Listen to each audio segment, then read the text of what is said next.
Microphone check, morning, Chuck from Canon 210, House Budget Committee. Microphone check, 1, 2, 3, 4, 5, 6, 7.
Mic check, 1, 2, 3, 4, 5, 6, 7, 8, 9, 10. Microphone check from the dais. Mic check, 1, 2, 3, 4, 5.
Okay.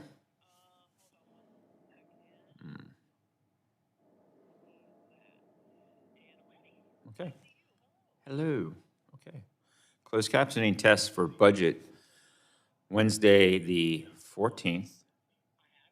All right, and we're good for a good closed captioning check. The day's the 15th, it's tax day, that's right. Yesterday's, the late John Day.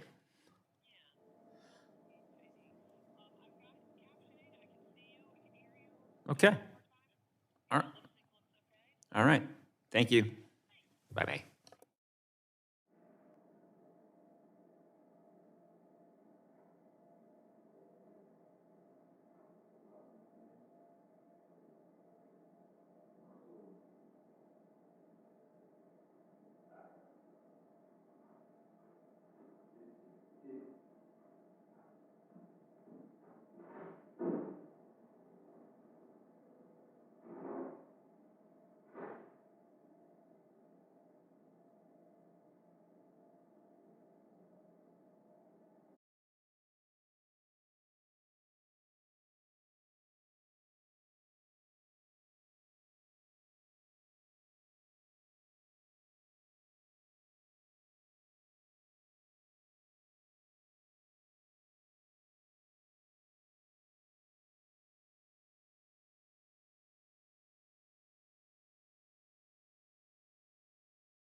Okay.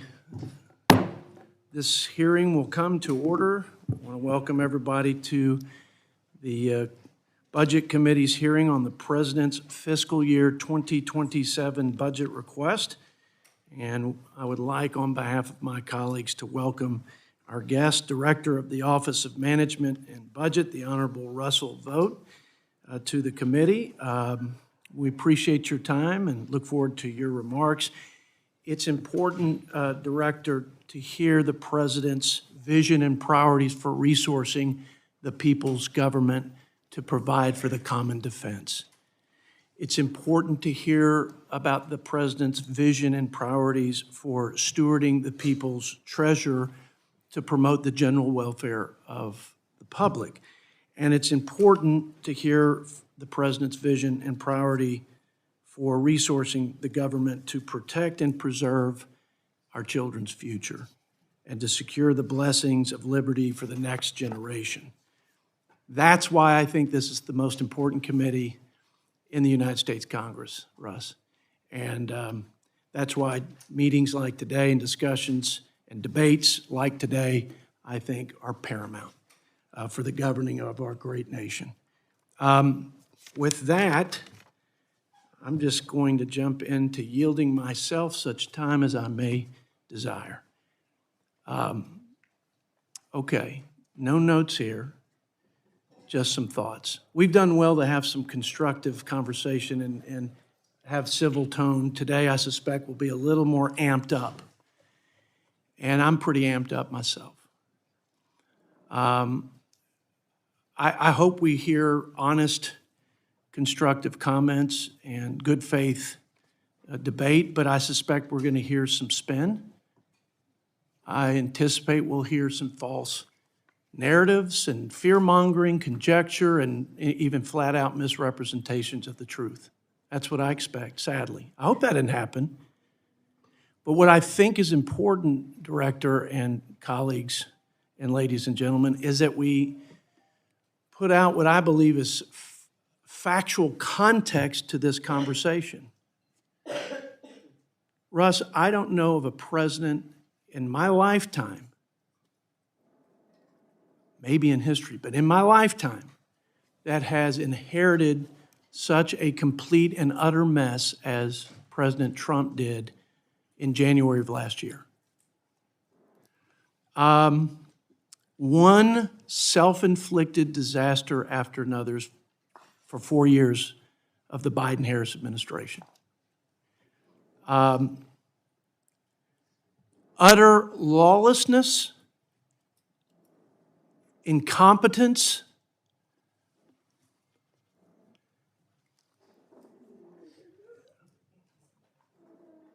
a border that was wide open, millions of people, criminals, gangs, drugs that killed a plane load of Americans effectively every week, more people dying of the drugs coming across the border than the people dying from the Vietnam War.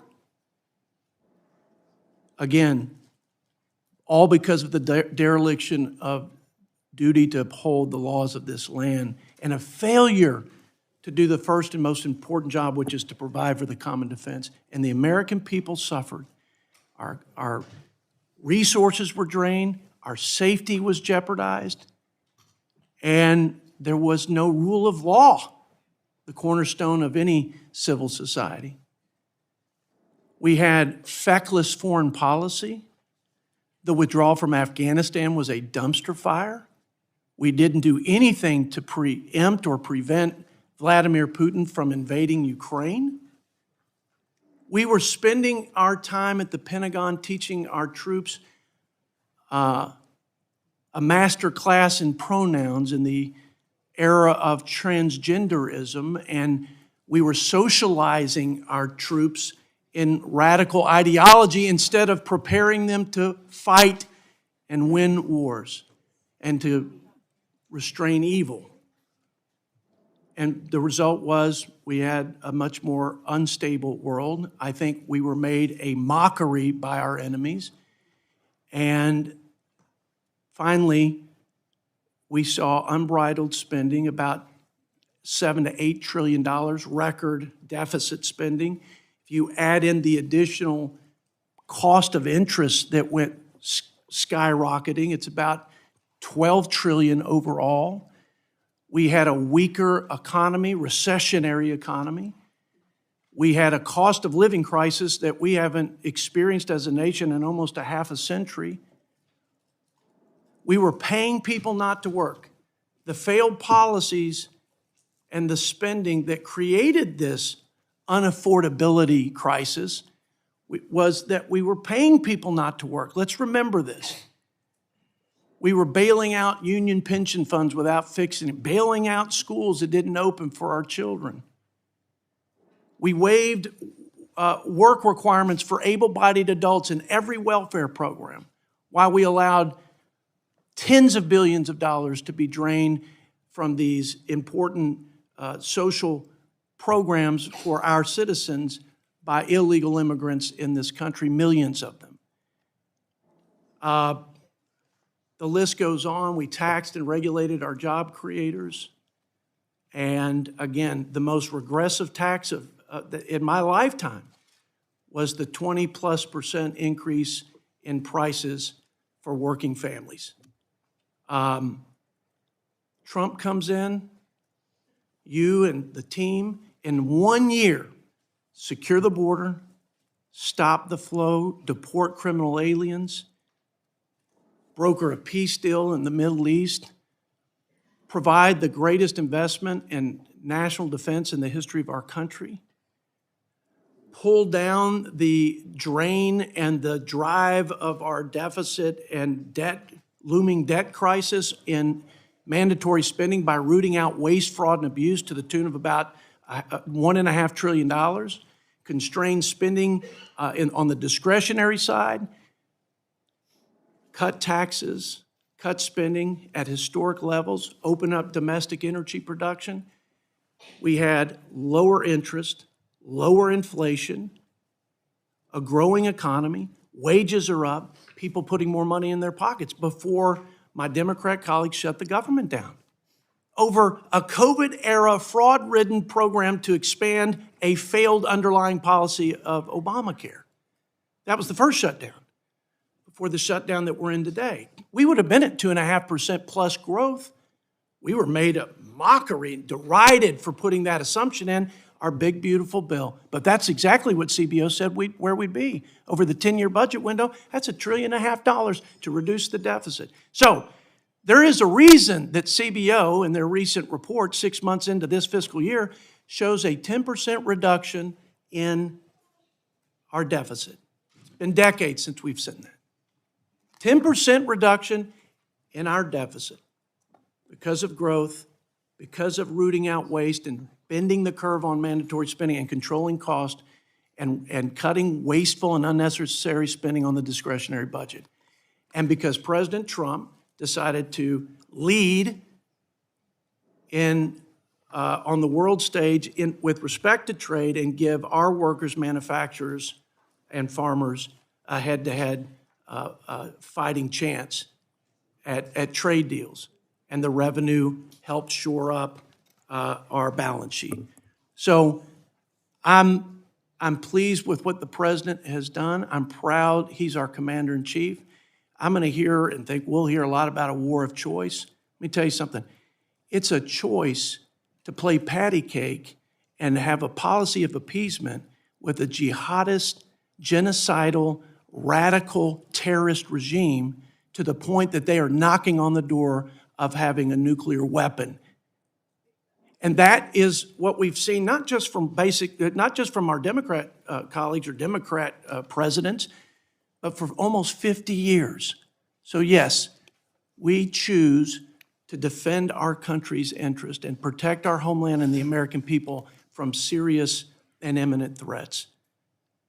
And I've said before, I pray to God that whether it's a Democrat or Republican in the Oval Office, when they get those briefings, they're willing to put politics and personal interests aside and do what's right for the country. It's not easy. It won't be easy. But it never is easy to do the right thing in this town, Russ. So thanks for being here. That's the context. I think this budget of yours shows directionally that we're going to continue to do that and double down on it, right? Reduce wasteful spending, invest in our defense, and continue to promote the growth that we so desperately need. And all boats will rise on that prosperity. With that, I yield time to my colleague and ranking member, Mr. Brendan Boyle. Well, thank you, Mr. Chairman, and thank you, Mr. OMB Director. I didn't know how shy you were until the last 15 months when you weren't before our committee, but do appreciate you taking the time today. You know how bad this economy is when we hear Joe Biden being invoked, we hear trans people being invoked. I was waiting for Jimmy Carter to be blamed next, but apparently we didn't get quite there. Let me just do a reset and present to you a set of facts, a set of data. Right now, according to opinion polls, the approval of the economy of the American people is at its lowest level since 2008, the Great Recession. 29%.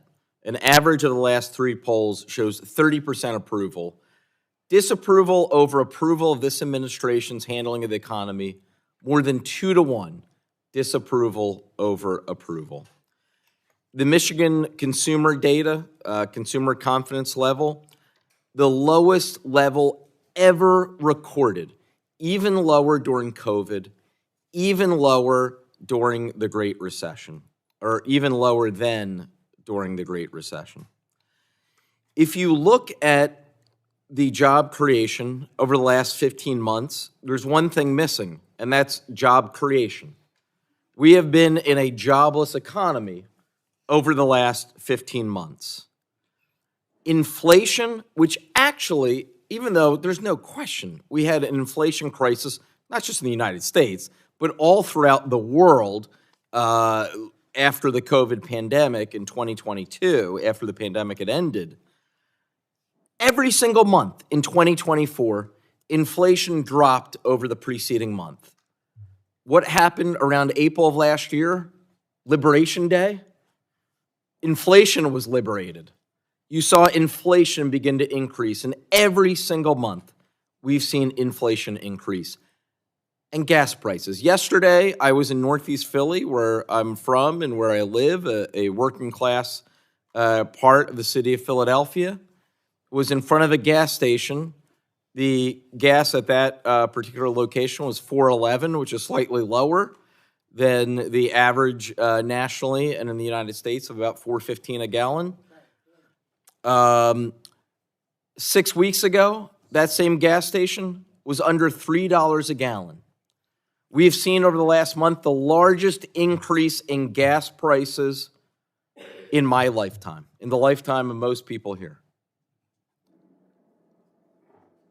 What's different about this economy, unlike the inflation crisis after the pandemic, unlike the Great Recession, unlike the recession of 2001, unlike the recession of 1992, the economic downturn that we're experiencing, no jobs, record inflation, gas prices through the roof, consumer confidence plummeting, all of this is directly related to the policies of the Trump administration that you carry out, Mr. Vogt.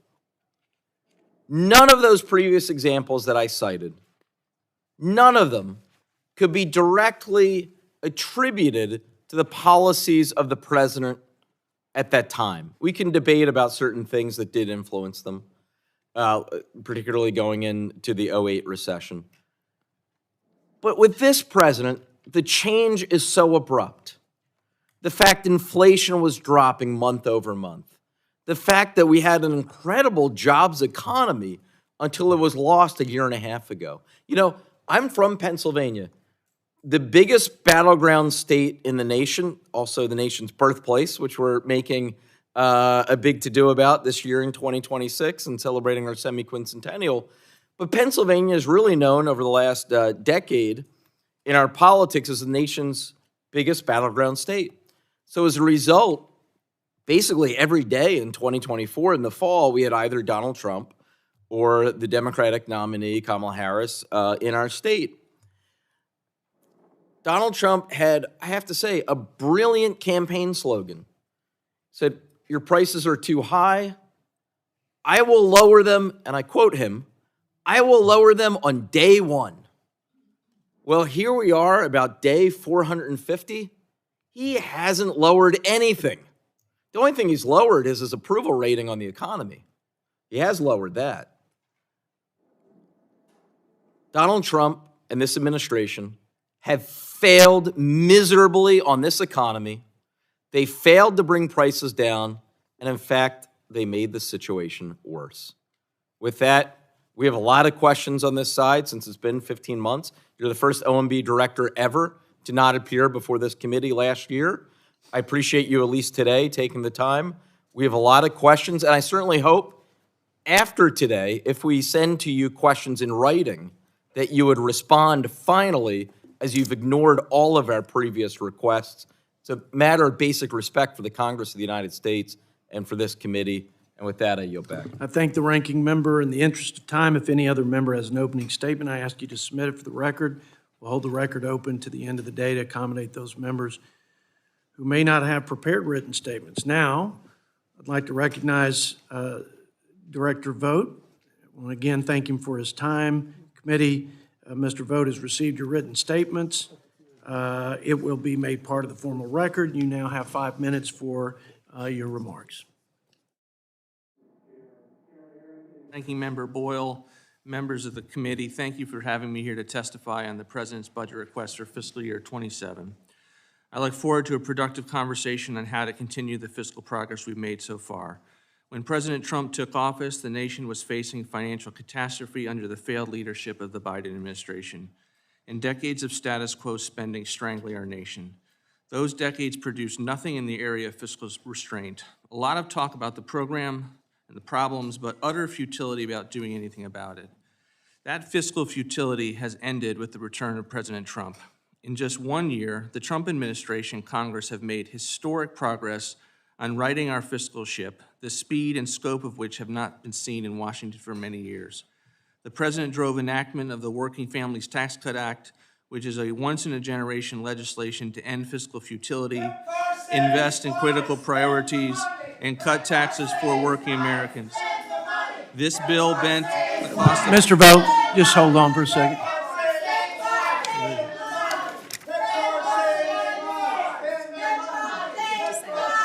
The chair notes a disruption in the hearing and requests that the Capitol Police restore order immediately.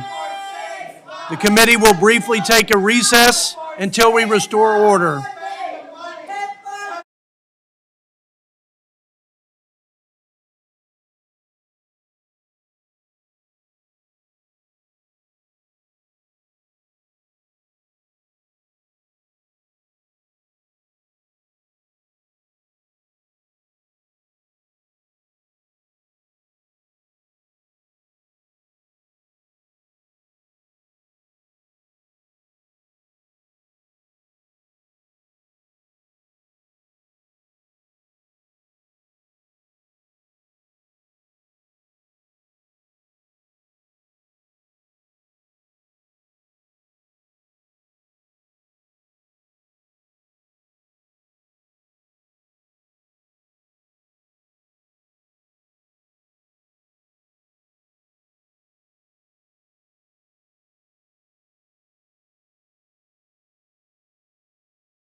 Shut the door, please.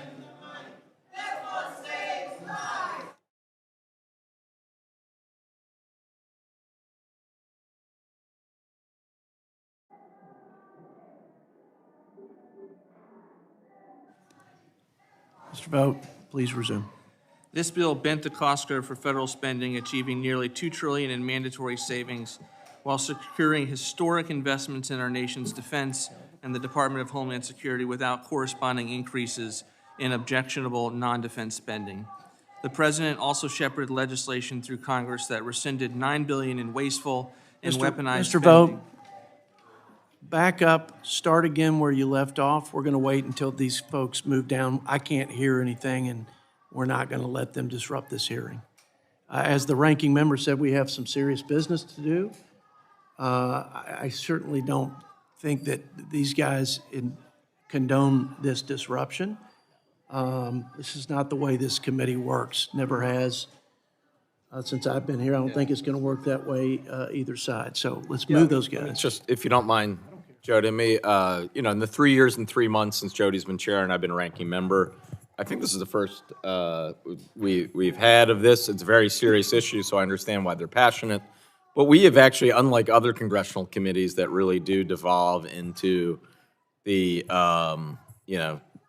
partisan food fight, this committee has conducted its business with seriousness and purpose, and I hope for the next 3 hours we can be true to that, as we have been for the last 3 years and 3 months.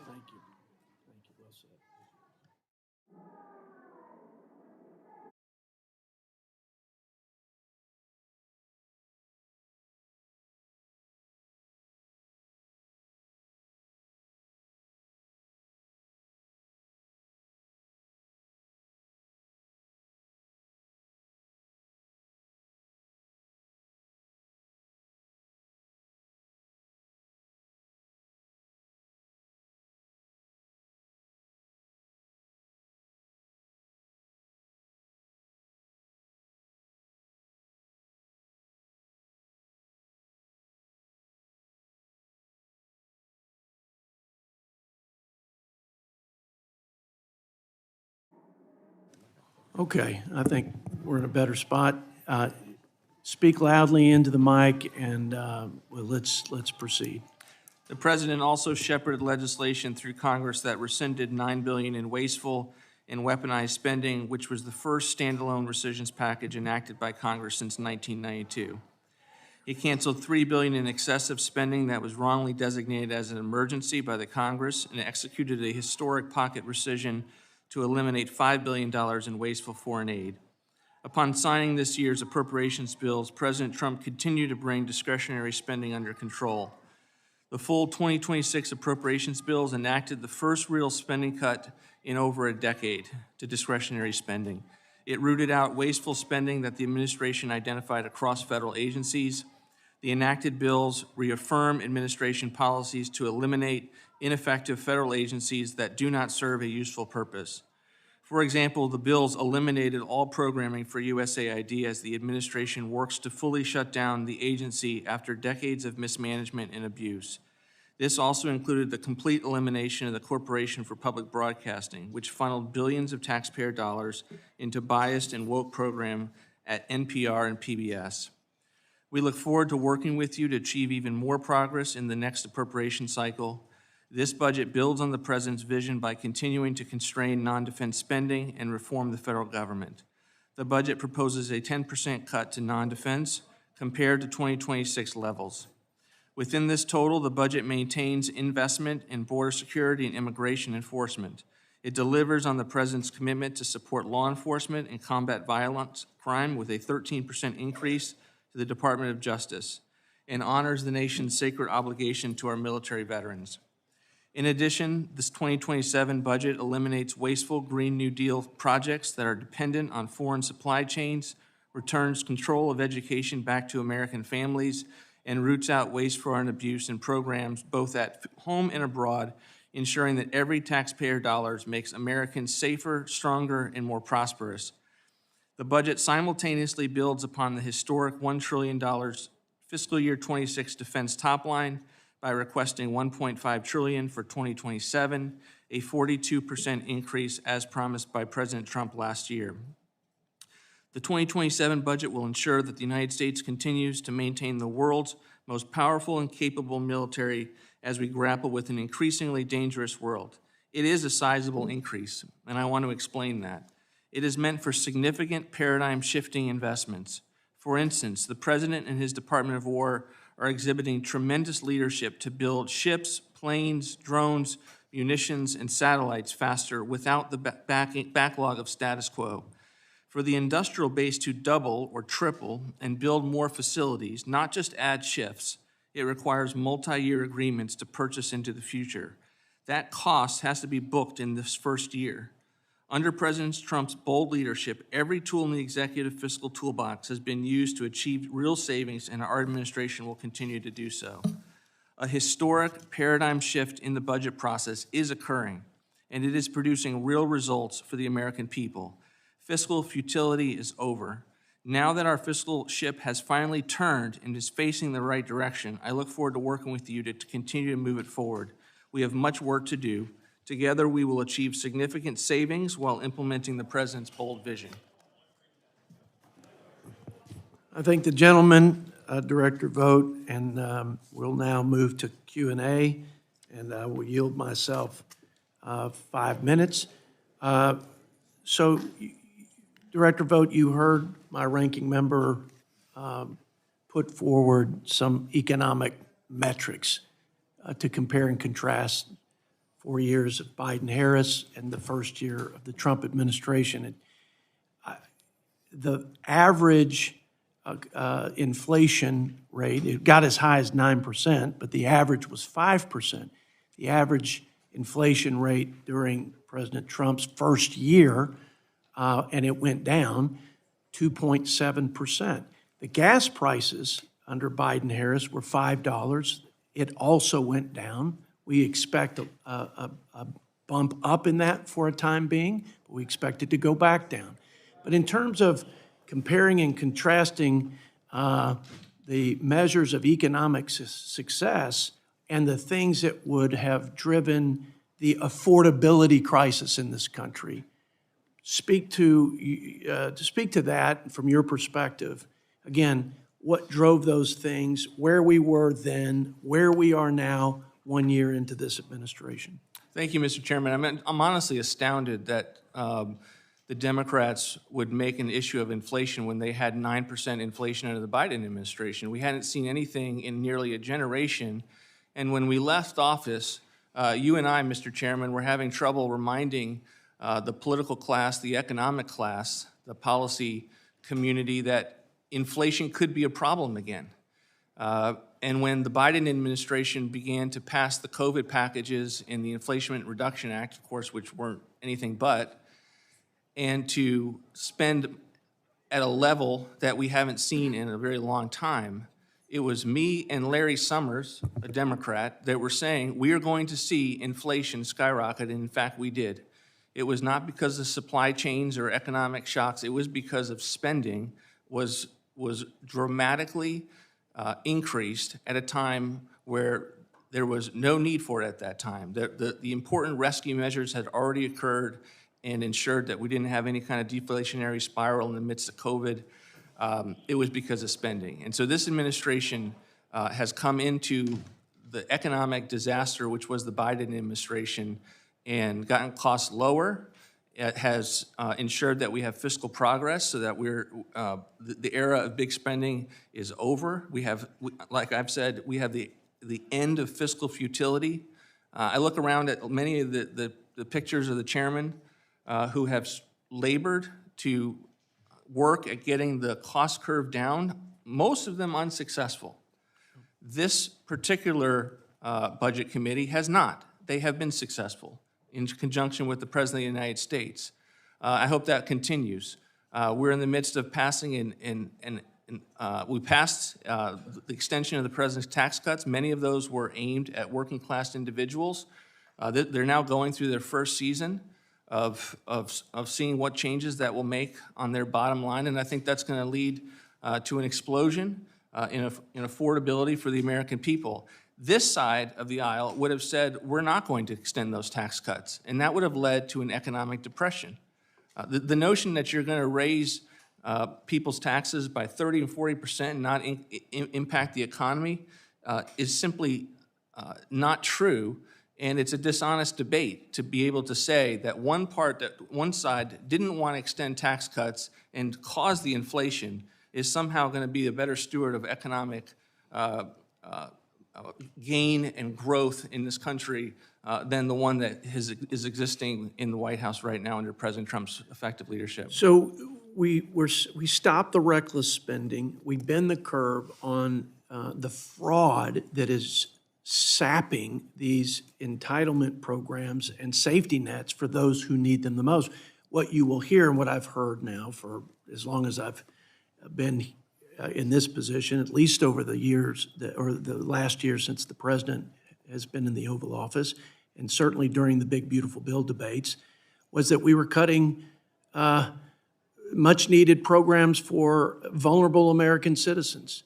But the CBO, the nonpartisan CBO, put out a missive that outlined the people, the millions of people who were ineligible or illegal or who were healthy, able-bodied adults refusing to work, again, that were draining the social safety nets and the tax dollar and hard-earned treasure of the American people. Any comment on just the waste and fraud focus, and then I'll move on to the ranking member's question. I mean, it was historic welfare reform that the Congress passed and the president signed into law. Just to give people a reminder, historically, you had President Clinton sign into law welfare reform with a Republican Congress. Those historic reforms, which led people to get off of welfare, experience the dignity of work, led to lower caseloads with one program, TANF, cash assistance, was then added to Medicaid and to food stamps, historic reforms. And we're going to see the benefit of that with people getting back to work. Remember, this is the able-bodied population within Medicaid. This is not those that can't work. This is the able-bodied population in Medicaid that can work. And it will lead to people that were ineligible for Medicaid previously and subject to fraud no longer being on the books. There were substantial reforms made to ensure that states tighten their roles and we get back in the business of having a social safety net that we can afford and is thriving for the American people. Thank you, Director Vogt. Okay, I'm going to give my ranking member some extra time because I know I went over, and then I'm going to be, unusually disciplined on the clock. But you get some extra time, just in fairness. Okay, so your Q&A for 5 minutes plus. All right, thank you, Mr. Chairman. I want to, there are a lot of areas I would like to get to, but between me and my colleagues, at least on this side of the dais, I think we'll get to them all. Let me start by reminding people back 9 months ago what President Trump called at the time, though he wants to rebrand it and never talks about it now, his one big beautiful bill, though it has been known by many other names. That piece of legislation, despite your rhetoric about this budget committee succeeding on deficit and debt, according to the Congressional Budget Office, as well as other nonpartisan groups, both left of center and right of center, have said that single piece of legislation adds more to our deficit and debt than any other piece of legislation passed by Congress in American history. In addition to the over $4 trillion it adds to our national debt, it eliminates health care coverage for more than 15 million Americans, according to the CBO. The Kaiser Family Foundation says it's actually more than 17 million Americans who will lose their health care. Are they really all, according to you, really? You're going to sit here with a straight face and say they're all illegals, they were all defrauding the system? That's actually your position? Yes.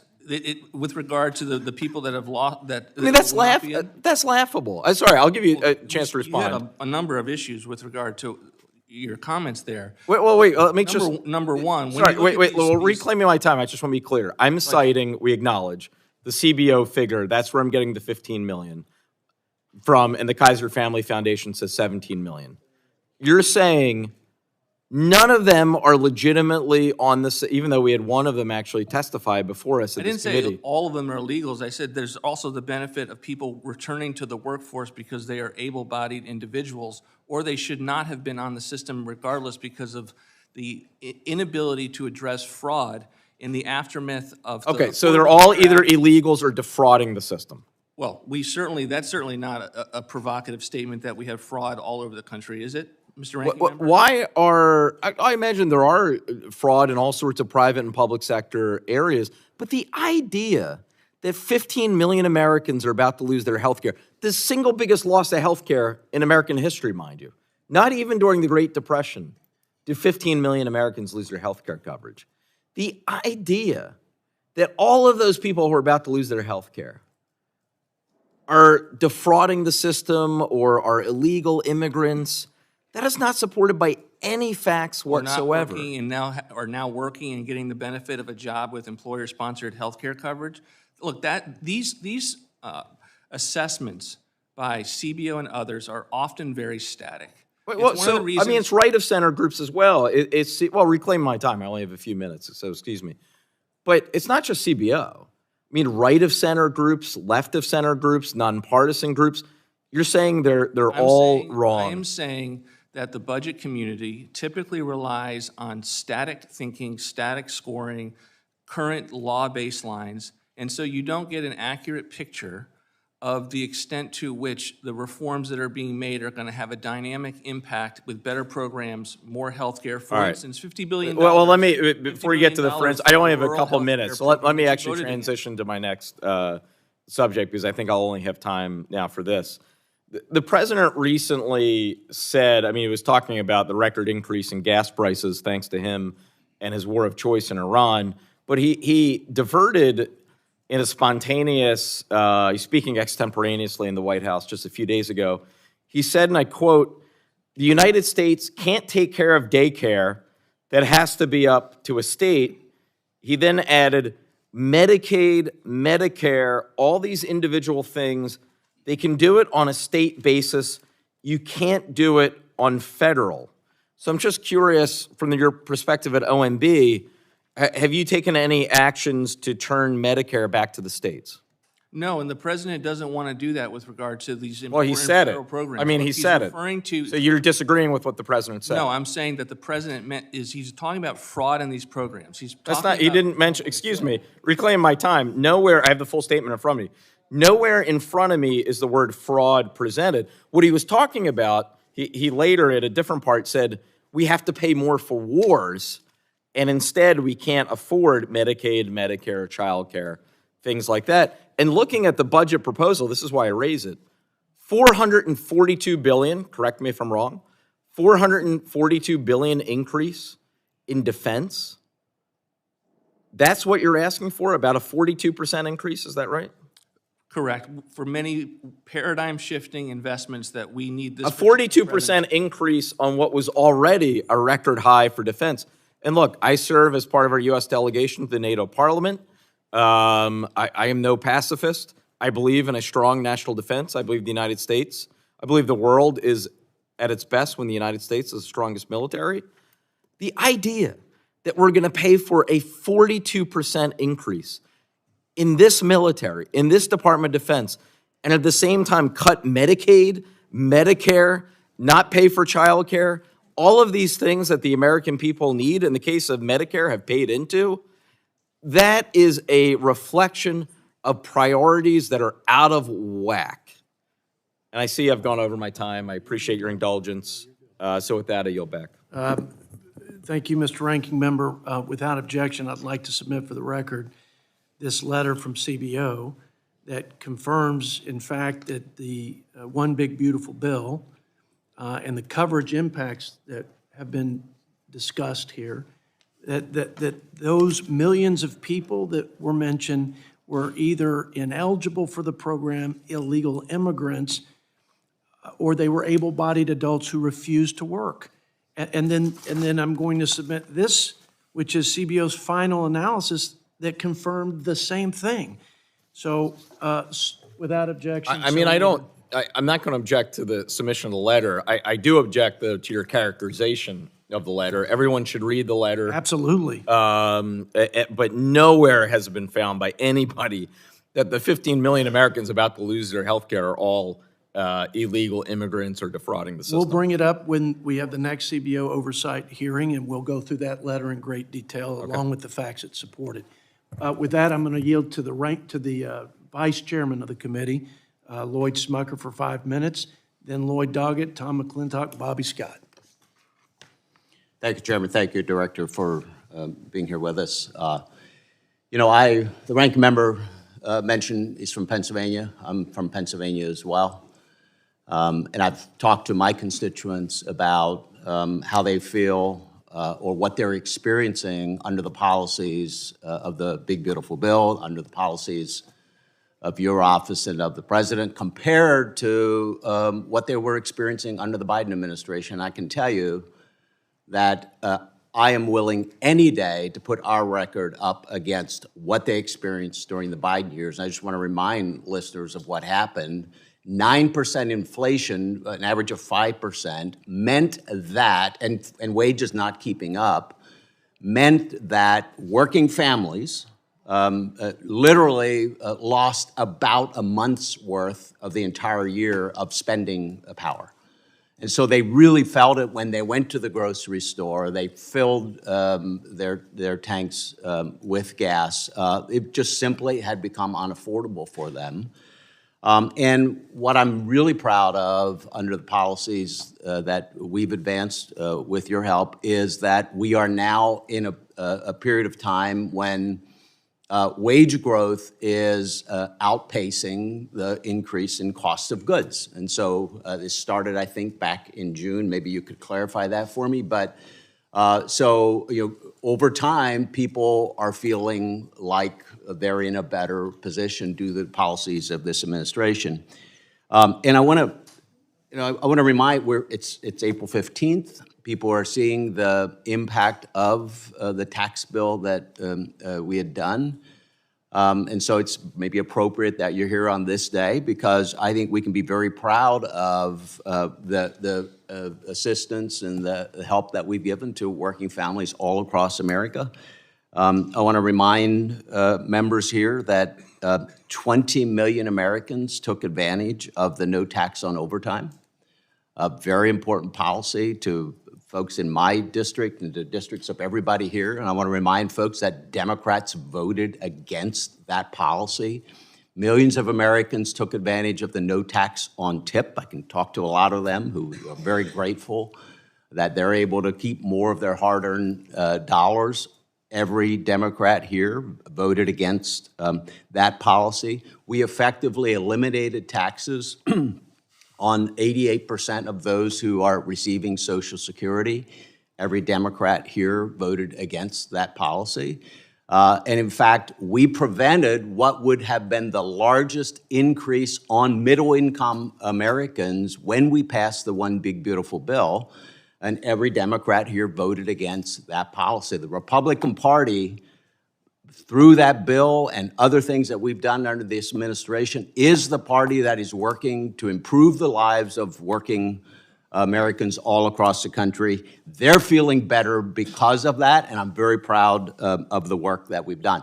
To the questions that the ranking member had asked regarding the individuals on Medicaid or health care who he alleges will lose their health care coverage, we put in place provisions that prevented illegal immigrants from accessing taxpayer dollars. Democrats voted against that. They don't care that some of those, and I don't know the number, literally are individuals who are here illegally in the U.S. and taking hard-earned taxpayer dollars for their benefit. Democrats don't care about that. They voted against that. They don't seem to care that our policies have moved people from relying on government policies, and they've entered the workforce and have probably better health care through their employers, which is a significant portion of their job. They don't care about that. They literally don't care about that. They voted against every one of these policies that are helping working Americans. And then and I'm taking a lot of my time, but in regards to adding to the debt, because I know you care about the debt, I care a lot about the debt. We've talked about moving to 3% deficit to GDP within the hopefully not too distant future. We've made progress on that, and this is the point I just wanted you to address briefly. Our deficit this year, last year, was lower than the year before for the first time in a long time due to the policies of the bill that we passed.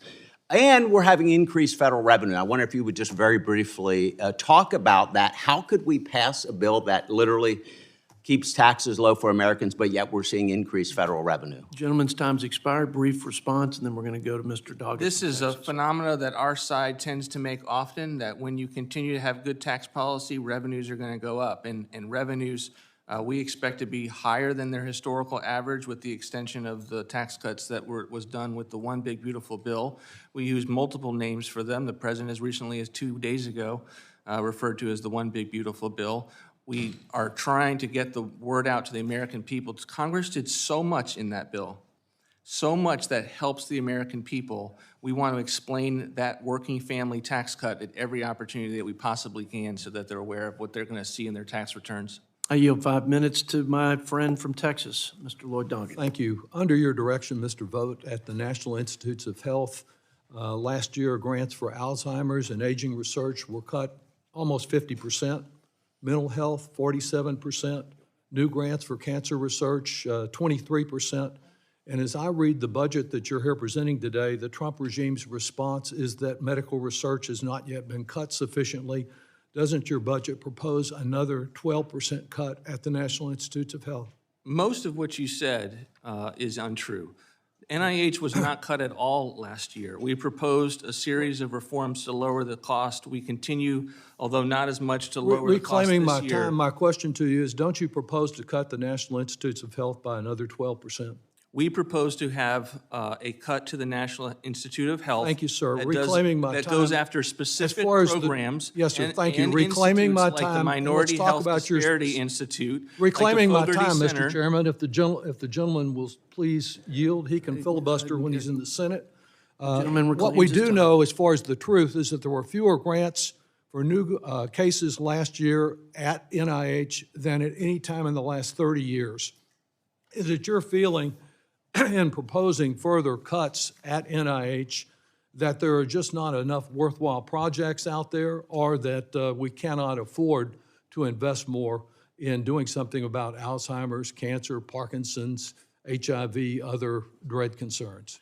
There are many worthy health investments out there. I think post-COVID, for an institution that contributed to the pandemic itself with the funding of gain-of-function research, to give that institute $42 trillion, which is more than it got under the COVID pandemic, the kinds of is very generous. The kinds of things that we're trying to do with the National Institute of Health, indirect cost rates. We don't think when Bill Gates gives 10% Yes, sir. for parkings and administrative Reclaiming costs my time, and, Mr. and Chairman. buildings, that after should go. reclaiming my reclaims his time, time. after giving last year fewer grants than at any time in the last 30 years, you are proposing further cuts there. And of course, the cuts are not only to medical research, but is it correct that in your budget you would cut the National Science Foundation, which has in the past provided grants that helped on artificial intelligence, on laser eye surgery, on MRI technology, among others, that you propose to cut it by 55%?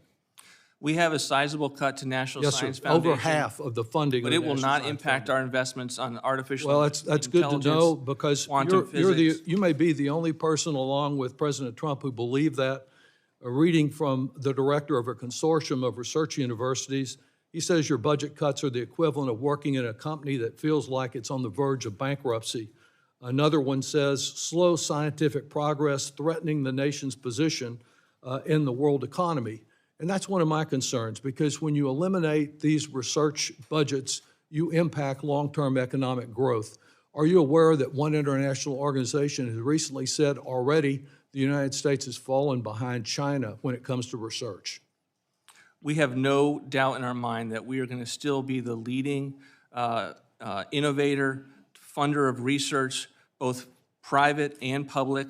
Our view is that we want to make sure that there's a dollar that's actually well Yes, sir. spent on research Thank you and not very much. blown. I'll accept that as you're disagreeing with the international organization that says we've already fallen behind China.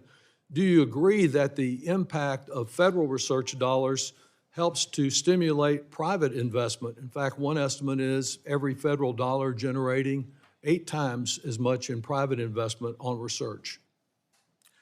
Mr. Congressman, I don't think the Fogarty International Center, which is at the NIH, should spend $224,000 for a survey on how Buddhism creates HIV stigma in Thailand. That's what your hard-earned tax dollars is going to fund under the guise of research investment. I don't think $20,000 should Well, go that's to a fine, value ship. That's to fine, Mr. evaluate- Vogt. Thank you. It's fine that you go through and eliminate any project like that, but that doesn't justify providing the fewest number of grants for these key dread diseases in 30 years. I want to ask you about the comment that was referred to by President Trump about the fact that we can't afford daycare at the federal level. And of course, your budget provides no increase in funding for child care, does it? We flat fund childcare, which you would Flat-funded. not get And you from the also question that you both eliminate the asked. program, do you not, that provides assistance for some people with heating and air conditioning, the LIHEAP program? You terminate that entirely. It is a historically fraudulent Do program. you terminate it entirely or not? We do not have funding for LIHIP because Yes, we sir. believe in the moment where we are Fortunately, fighting though, fraud. of all the many things the president says he wants to cut, you have not gotten to Medicare in this budget yet. We I guess don't that think will be the LIHEAP- next one. we don't Pre- think That's LIHEAP coming up funds- next is Medicare because, as the president said, that's a state function. Well, many of us believe it's a vital program to protect the health of our people. We don't want to see what happened to it, what happened to Medicaid already and to the Affordable Care Act happens to Medicare, and that's very much what's at stake here. I yield back. Can I address that, Mr. Chairman? Very 30 quickly. seconds. We do not believe that LIHEAP should go to incarcerated individuals and dead people. It is a notoriously fraudulent program by the same experts that the ranking member continues to cite on a number of other issues. Well, I'm sure the dead people argument applies just about as much as it did to President Trump's claim that people that were gentleman's time 350 has years old expired. were getting Social Security. It's Gentleman's- all phony. My friend from Texas, time has expired. Gave the gentleman an opportunity to answer your question and respond. Mr. Tom McClintock, you have 5 minutes. Well, thank you, Mr. Chairman. If I were the ranking member, I'd be very careful about reproaching this administration on inflation. We need to remember every dollar that you had the day that Biden and the Democrats took power was worth only 79 cents the day they left office. Compare that to Trump's first term, every dollar when he took office was still worth 92.5 cents when he left office. And since he's returned to office, a dollar on Inauguration Day is still worth 97 cents today. That's still too much inflation, but it's a fraction of what we suffered because of the spending spree that the Democrats unleashed and that produced the worst inflation that Americans have suffered in 40 years. He's correct that gas prices have increased to more than $4 a gallon nationally as a result of the international supply disruption, but that's brief and temporary. If the ranking member is concerned about long-term gas prices, I invite him to come to California, where the Democrats' war on fossil fuels has caused the highest gas prices in the United States. It was $6.19 a gallon yesterday in Sacramento. And that's a long-term problem caused by the very policies that his colleagues advocate nationally. Mr. Vogt, I don't need to lecture you about the precarious condition of our nation's finances, and I believe the domestic reforms that you're proposing are an essential element in restoring fiscal responsibility. But I take a very different view of grants and subsidies than Mr. Doggett. In my view, grants and subsidies are the root of all fiscal evil, specifically grants to politically connected organizations where there's little oversight or accountability, grants to pay for local projects that benefit one community at the expense of another. If the federal government needs a good or service it can't produce itself, it ought to send out an RFP, award a contract to the lowest responsible bidder, and then hold that bidder accountable to the terms of the contract. Subsidies cost us hundreds of billions of dollars. They substitute the consumer judgment with the judgment of politicians, which both reduces the quality of life of Americans and the overall prosperity of our country, and again, goes to well-connected business interests. How do you see things, and how does your budget rein in this waste? Thank you, Congressman. This is one of the areas where we've really tried to tighten how federal dollars are spent, looking at NGOs that are the ones that are sending this money out the door. Many of our concerns on the foreign aid was because they were going through NGOs that don't share this administration's perspective on a host of issues. And we are very concerned with regard to nonprofits that are in receipt of these grant programs and have a very different governing philosophy than this administration. So we're going to do everything we can. This is a $70 billion cut to non-defense discretionary. Many of these are at the grant programs that you're specifically talking about. When you're $39 trillion in debt, you can't begin to deal with the non-defense side if you're not willing to pull back on these grant programs that, unfortunately, even if you were to assume that they're a dollar spent is a dollar advertised, when you dig into it, you find that that's quite frankly not the case. The Manhattan Institute's economists estimated that just in California, $180 billion has been lost to fraud just during the administration of Governor Gavin Newsom. Federal taxpayer dollars that were entrusted to him to manage, that's $180 billion. That's roughly $4,500 for every man, woman, and child living in California. We've seen whistleblower testimony of billions of dollars lost to Somali fraud in Minnesota while Governor Tim Walz went after the whistleblowers. We've heard an audio tape of Minnesota Attorney General meeting with Somali fraudsters as they assured themselves that they had each other's backs, their words. How much do you estimate is lost to fraud in these programs, and what are you proposing to do about it? Our administration cares deeply about the fraud problem that we have in this country, particularly in many blue states across the country, as we've seen in Minnesota, that you identified in California. We've established a fraud task force with the vice president in the lead, and part of that is to remove government barriers that may be working to be able to ensure that people are prosecuted for fraud or that they don't have the resources to investigate it in these programs. We want to make sure the Department of Justice is going after fraudulent claims. We want to make sure that the agencies have that resource, and we want to get after this. We believe that fraud destroys the American people's view of government. Quite frankly, if you're on the other side of the aisle, I think it destroys people's view of what the social safety net should be. And so it's vital on a bipartisan basis that we get after the fraud in our country, and this administration is going to do it like never before. But as we learned from the Ellison audio tape, it does enrich their supporters. Yield back. Mr. Bobby Scott from Virginia for 5 minutes. Thank you, Mr. Chairman. Mr. Chairman, you outlined the Biden administration. I want to reiterate some of the things that the ranking member said, including out of 48 months in the Biden administration, 47 of those had job growth. The only month that there was a job loss was the month that Trump had come in and actually was president for a significant part of that month. On average monthly gain in jobs, about 300,000 over the Biden administration. And that compares to 5 months of job loss already run up by this administration, 5 months of job loss, and an aggregate total that doesn't even amount to 1 month's average month of job growth in the Biden administration. I heard the chairman mention bailing out pension funds. I think he's referring to the fact that in the American Rescue Plan, we saved 1 million people's pensions.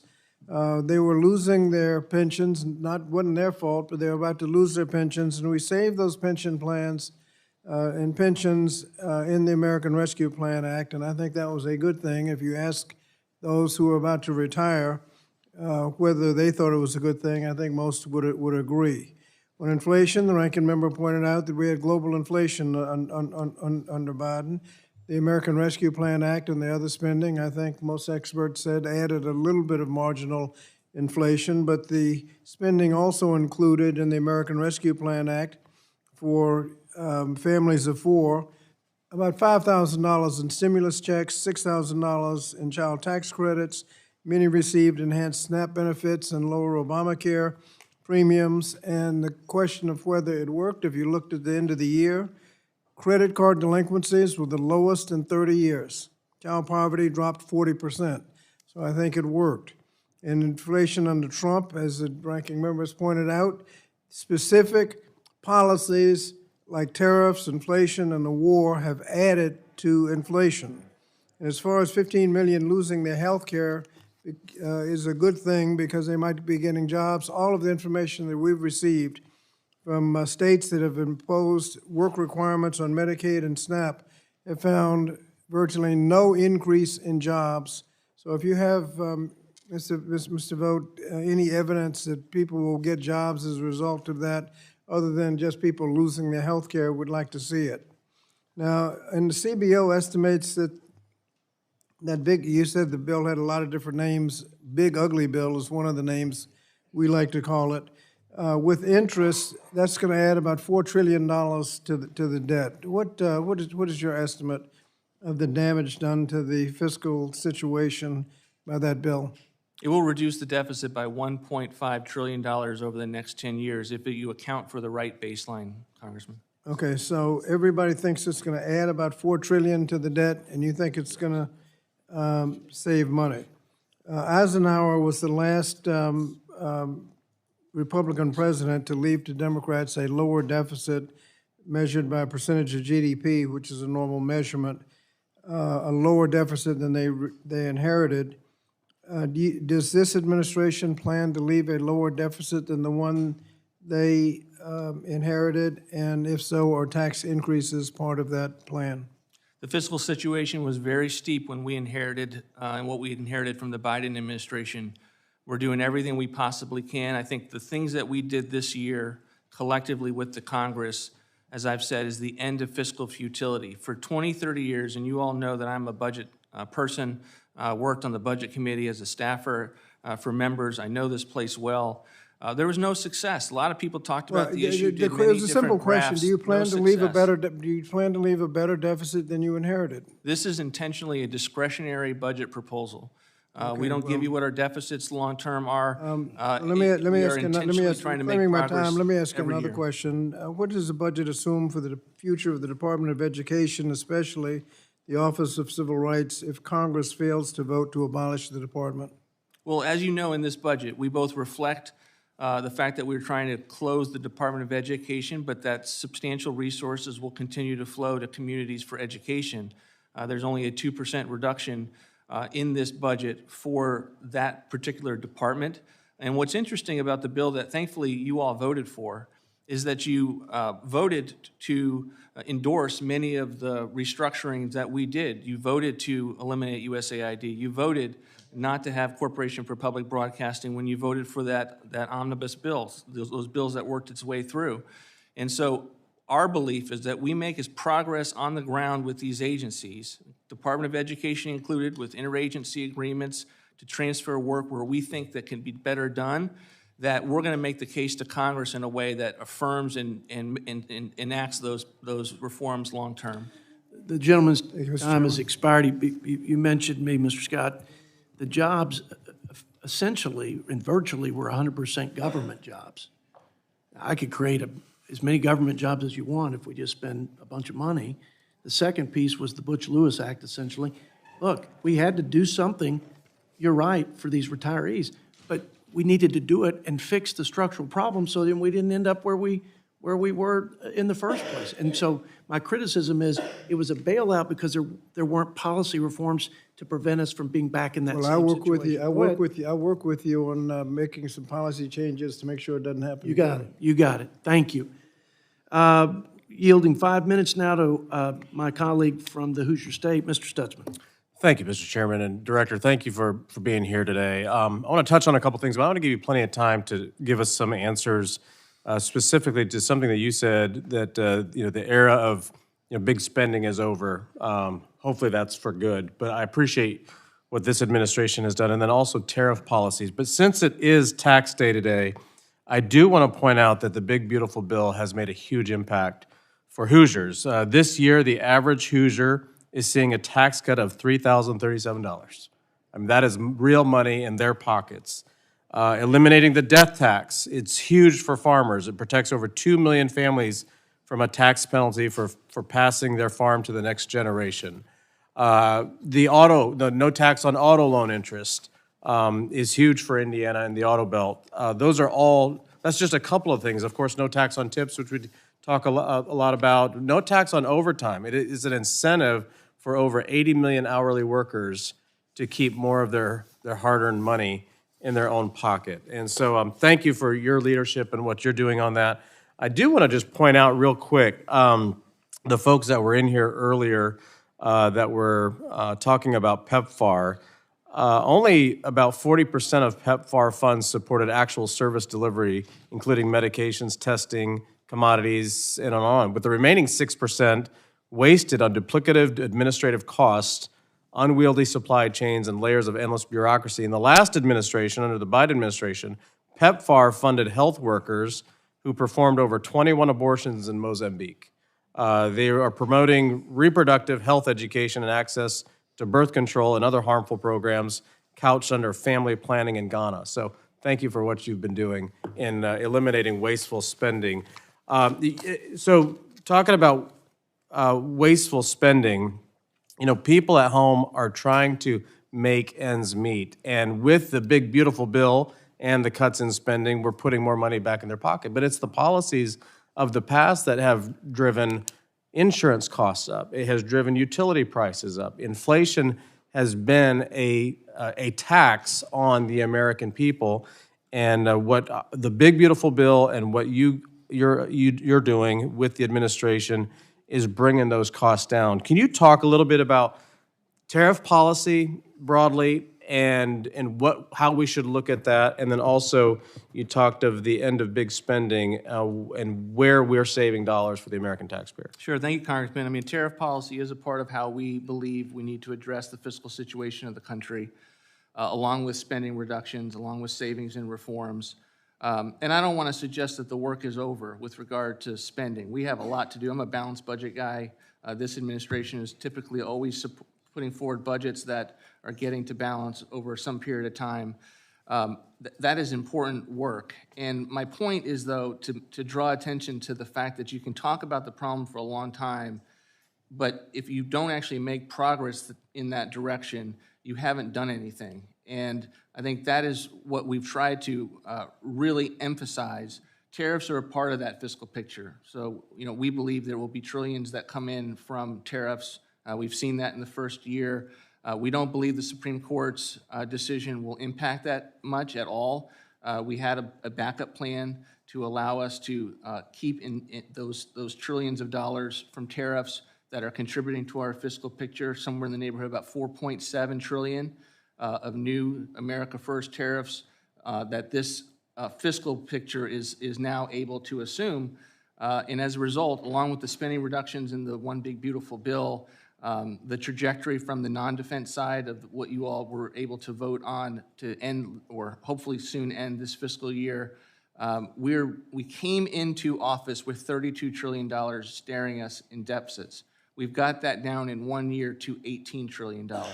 I think I'll probably hear a theme, which is we have a lot of work to go, but we've gotten a lot of work done, and we will continue to do that work as evidenced by this budget with savings and reforms wherever we can find them. Yeah, thank you. Well, you know, in the long run, I would love to see us move away from income taxes, especially since today's April 15th. You know, I know there's a lot of discussion around tariffs on our side on how they affect the American people, but I think that it balances and it levels a playing field, especially with China and competition. I come from a manufacturing district, and how they can, you know, pay low labor costs. Their utilities are subsidized. They can produce much cheaper because that's the way they play compared to us. And I think tariffs is a way to level the playing field with a country, especially like China. So thank you again for your leadership on these issues. Gentleman's time has expired. I now yield 5 minutes to my colleague, Mr. Scott Peters from California. Thank you. Director, thank you for being here today. The Impoundment Control Act of 1974 says that the executive cannot unilaterally withhold congressionally appropriated funds without a rescission or deferral request submitted to Congress. Director, has OMB withheld or delayed the obligation of funds appropriated by this Congress without submitting rescission, or deferral notices? We have fully complied with the Impoundment Control Act. As you probably know, we are Right, not just- fans of the Impoundment Control Act. We think it's unconstitutional. The president ran against it. Okay, but you can However, answer we the have question. complied with it. Did you withhold congressionally appropriated funds without a rescission or deferral request submitted to Congress? That's yes, right? Not in violation of the Impoundment Control Act. We have. Did you ever we've submit done rescission or programmatic did you ever reviews submit of various programs Did you ever across the submit government. rescission or deferral requests to Congress? Have you We submitted any? submitted a rescissions package last year, and actually two. We continue to do programmatic reviews To Congress? of programs. That is not a withholding under the Impoundment Did Control you Act. submit it to Congress? We don't need to submit, if we're, did not. Congressman, if we're just assessing a program for waste, fraud, and abuse. I understand you don't think you have to, but I'm just trying to establish you did not, right? You did not, Well, right? we submitted rescissions bills to Congress last year, Okay. 2 of them. But not deferral notices that you were withholding? They're not deferrals under the Impoundment Control Act. Okay. The Government Accountability Office has already found that the administration illegally withheld nearly $8 billion in NIH grants, $7 billion for funding to support K-12 public schools nationwide, and hundreds of millions of dollars for Head Start programs across the country. Do you dispute GAO's findings? Yes. GAO is typically wrong. They're very partisan. They are typically on the exact opposite of wherever the Trump administration is. Unfortunately, I know you all look to them. They are a branch of the legislative body. We have a very different view with regard to the merit of their opinions, and so it's not surprising me that they have a different view on that. Do you have a legal opinion on that? We defend to the hilt all of our legal decisions. Most of the time, with regard to GAO, we Have don't you have gotten to a do this. formal legal opinion on that? Actually, most of the time, we will put out from OMB a defense in response of any of the GAO. Not always, but we try to be very forward-leaning and articulate because we feel like we have the moral and legal high ground every time we make a decision. I'm sure you feel like you have the moral and legal high ground. I get that impression. I would just ask Mr. Chairman, for the record, that we add, without objection, if we add the decision from GAO of August 5 and July 23 on Head Start and NIH impoundment. Without objection, so ordered. You know, I understand that the GAO is part of the government you don't like. We don't get to decide what parts of the government we follow and we don't. We have laws that are there for a reason, and I guess we should expect that you would abide by those procedures. But, you know, whether it's tariffs or the war or the way you've manipulated the budget, the administration just does not want to deal with Congress.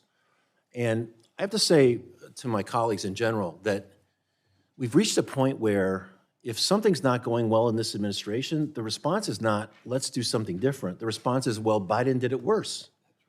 It is absolutely irrelevant. Joe Biden is gone. You guys won that election. We don't dispute the results of elections. You won the election. Joe Biden's gone. Our job is today, what do we do in 2026 to make things better?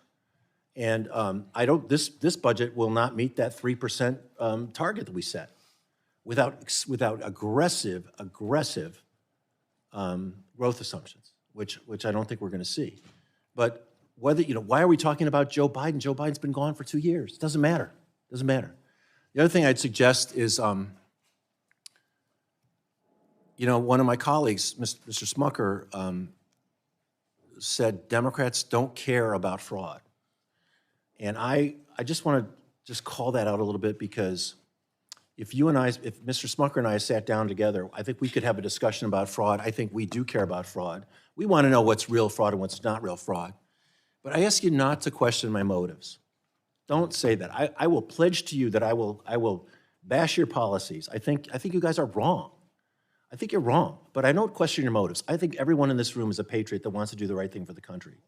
And when we make each other our enemies, the Democrats versus the Republicans, this is the weakest that we can create, the weakest situation we can create for this country. When we are really not thinking of ourselves as colleagues, but as enemies who don't care about stuff, I think that's really something we should stay away from. And, you know, I think I'm sort of least worried about Mr. Smucker because he's a friend. I know him, but I hear this all the time. Let's not question each other's motives. I think you guys are really wrong on the policy. I don't think that what you're doing is good for kids, but it doesn't mean I don't think you care about kids. I just think you're wrong on the policy. And so maybe if we can get away from questioning each other's motives, we can start to get back to a level of collegiality that maybe we can focus on policies. But it is 2026, folks. It is not 2023. It is not 2024. Joe Biden doesn't matter, okay? It's what matters today is what's going on today. What is this budget committee's job? We are not getting to the 3% target we all agreed to a few weeks ago from the gate. And I just want to say that we have a lot of work to do, but Well, the gentleman is making, some fair and fine remarks, and I have the utmost Sorry, I respect went for him. over. We're over time. I do think that Mr. Smucker's comments were intended to be on record, contrasting on record, not on motive. However that came out, I believe it was about the record, not the motive. But I appreciate your comments. Let's move. saying we don't care about something is a personal attack. Let's go to Chuck Edwards now for 5 minutes, our colleague from North Carolina. All right, thank you, Mr. Chair. Director Vogt, thanks for being here. Before I get to my questions, I've got to make a number of the committee members here aware, and I want to express my appreciation to you. A number of us had a meeting a few weeks ago, and I expressed my concerns about the velocity of which funding was coming out of FEMA going to Western North Carolina. In that meeting, you invited me to the White House that very afternoon, and I'm really proud and appreciative, and I want the committee members that were there to know that within a number of hours, $173 million was distributed to Western North Carolina. So thank you very much for that. I've got more questions than I'm going to have time, so I'm just going to jump right in. The president's budget currently reduces CBGD funding by $3.3 billion.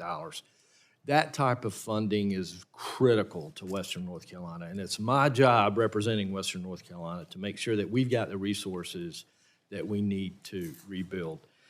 About $2 billion in CDBGDR funding has already been allocated to North Carolina. We had a storm of epic proportion, September 27, 2024, that we estimate costs about $60 billion. And yet we've only received about $2 billion in CBGDR funding. Admittedly, the drawdown of that is operating somewhat slowly. But the fact that that the president's budget reduces the CBGD funding by $3.3 billion and cites, and this is probably accurate, that program fails to target communities in need and that it's somewhat of a slush fund. I would just appeal to you and say that any of that funding that comes to Western North Carolina right now is not being used as a slush fund. We've got $60 billion in damage to recover from and only a fraction in CBGDR. And so my question for you is, rather than just cutting that under the pretense that that fund is failing to target communities in need, would the president be open to talking about some ways that we can better target communities in need? Always open to that kind of conversation, and as you know, there's some bills moving through regarding the authorization of CDBGDR, of which the disaster recovery part of it is not authorized. So when we talk about the CBDG program, we're talking about that typical formula program that goes to paying sidewalks in Greenwich, Connecticut, which I think is an improper use of federal taxpayer funds. When we're in $39 trillion in debt, I think we need to look very closely at those types of funding programs and to make sure that somewhere in the federal government, people and communities are getting the funds that they need. But we do have issues with that program, particularly the non-disaster part. And if there's an issue with regard to North Carolina not getting its DR, I'm happy to go back and try to figure out where that is. All right, thank you for that. That's more conversation I think that we need to have, because we have a number of businesses that have been wiped out, a number of homes, schools, local governments that have not been made whole yet. I think we could find a way to direct those funds and target the specific needs. One other question real quick, and this is regard the Capital Magnet Fund. Those dollars funded outside the appropriations process through Fannie Mae and Freddie Mac fee revenue have been transferred to Treasury, but reportedly haven't been apportioned by OMB. CDFIs are one of the most effective tools that we have for increasing affordable housing, especially in rural and hard-to-serve communities like I represent. Can you tell us what is the status of the fiscal year 2026 apportionment for the Capital Magnet Fund, and when can CDFIs expect those resources to be released so they can move forward on affordable housing projects? Thanks, Congressman. We have released the 25-26 CDFI funds, but I will tell you, this is a program that I think needs oversight from Congress. If you look at what these CDFIs were funding, many of them continue to be woke. They continue to be pushing an ideology that is very harmful. I'll just give you a 4.9 for Local Initiative Support Corporation that publishes blogs condemning the level of whiteness in community development. In addition, when a CDFI does a loan, it is exempt from ability to repay requirements. So you're getting a loan on the books that is not necessarily as sound and secure as one that would come from a typical bank. So we have issues with this program. The president proposed to eliminate this program in an EO. That's why you see a reduction in our budget. We eliminate the main program, and then we have a new $100 million program for what we would think of as new rural CDFIs that I think can be more targeted. So I get the question, but that's where we're coming from. The gentleman's time has expired. Thank you very much. I'll yield. I yield 5 minutes to my friend from California, Mr. Panetta. Thank you, Mr. Chairman, Ranking Member. Director, it's good to have you here before the Budget Committee. Although I agree with the Ranking Member, it shouldn't have taken this long. And unfortunately, though, that we've seen is that delay, to me, is one of many examples of the broader disregard by this administration for Congress and for our system of checks and balances. Now, don't get me wrong. Executive authority exists. We get that. We understand that. But it does not extend to the administration unilaterally withholding funding that's been appropriated by Congress. I'm not just saying that. The law mandates it. Impoundments occur when the administration refuses to implement federal expenditures authorized and appropriated by Congress and enacted into law. In fact, there's been 235 years of constitutional interpretation, case law, and statute which have made that clear, that once a law is enacted, the executive branch is not permitted to refuse to execute that law. An impoundment would basically replace the rule of law with the rule of one person. Article 1, Section 9 of the Constitution clearly gives Congress the power of the person that states that no money shall be drawn from the Treasury, but in consequences of appropriations made by law. And the Constitution mandates that the President take care that the laws be faithfully executed. Now, as we heard today, and as you know, in 1973, President Nixon attempted to impound billions of dollars of enacted clean water appropriations over the objection of Congress. And as you know, in Train v. the City of New York, the Supreme Court unanimously disagreed with President Nixon. That decision was even relied upon as precedent in the court's 98 decision striking down President Clinton's use of a line-item veto to block certain portions of a spending bill. As you know, Nixon's attempt at impoundment was the basis for the 74 Impoundment Control Act, which banned impoundments. Yet despite that law, despite those Supreme Court rulings, and as you mentioned today, this president, this administration, and you believe that impoundment is within the president's power. Your general counsel argued that nearly all enacted laws are merely just suggestions and guidelines that give the president and the executive branch substantial discretion to follow, alter, or even disregard.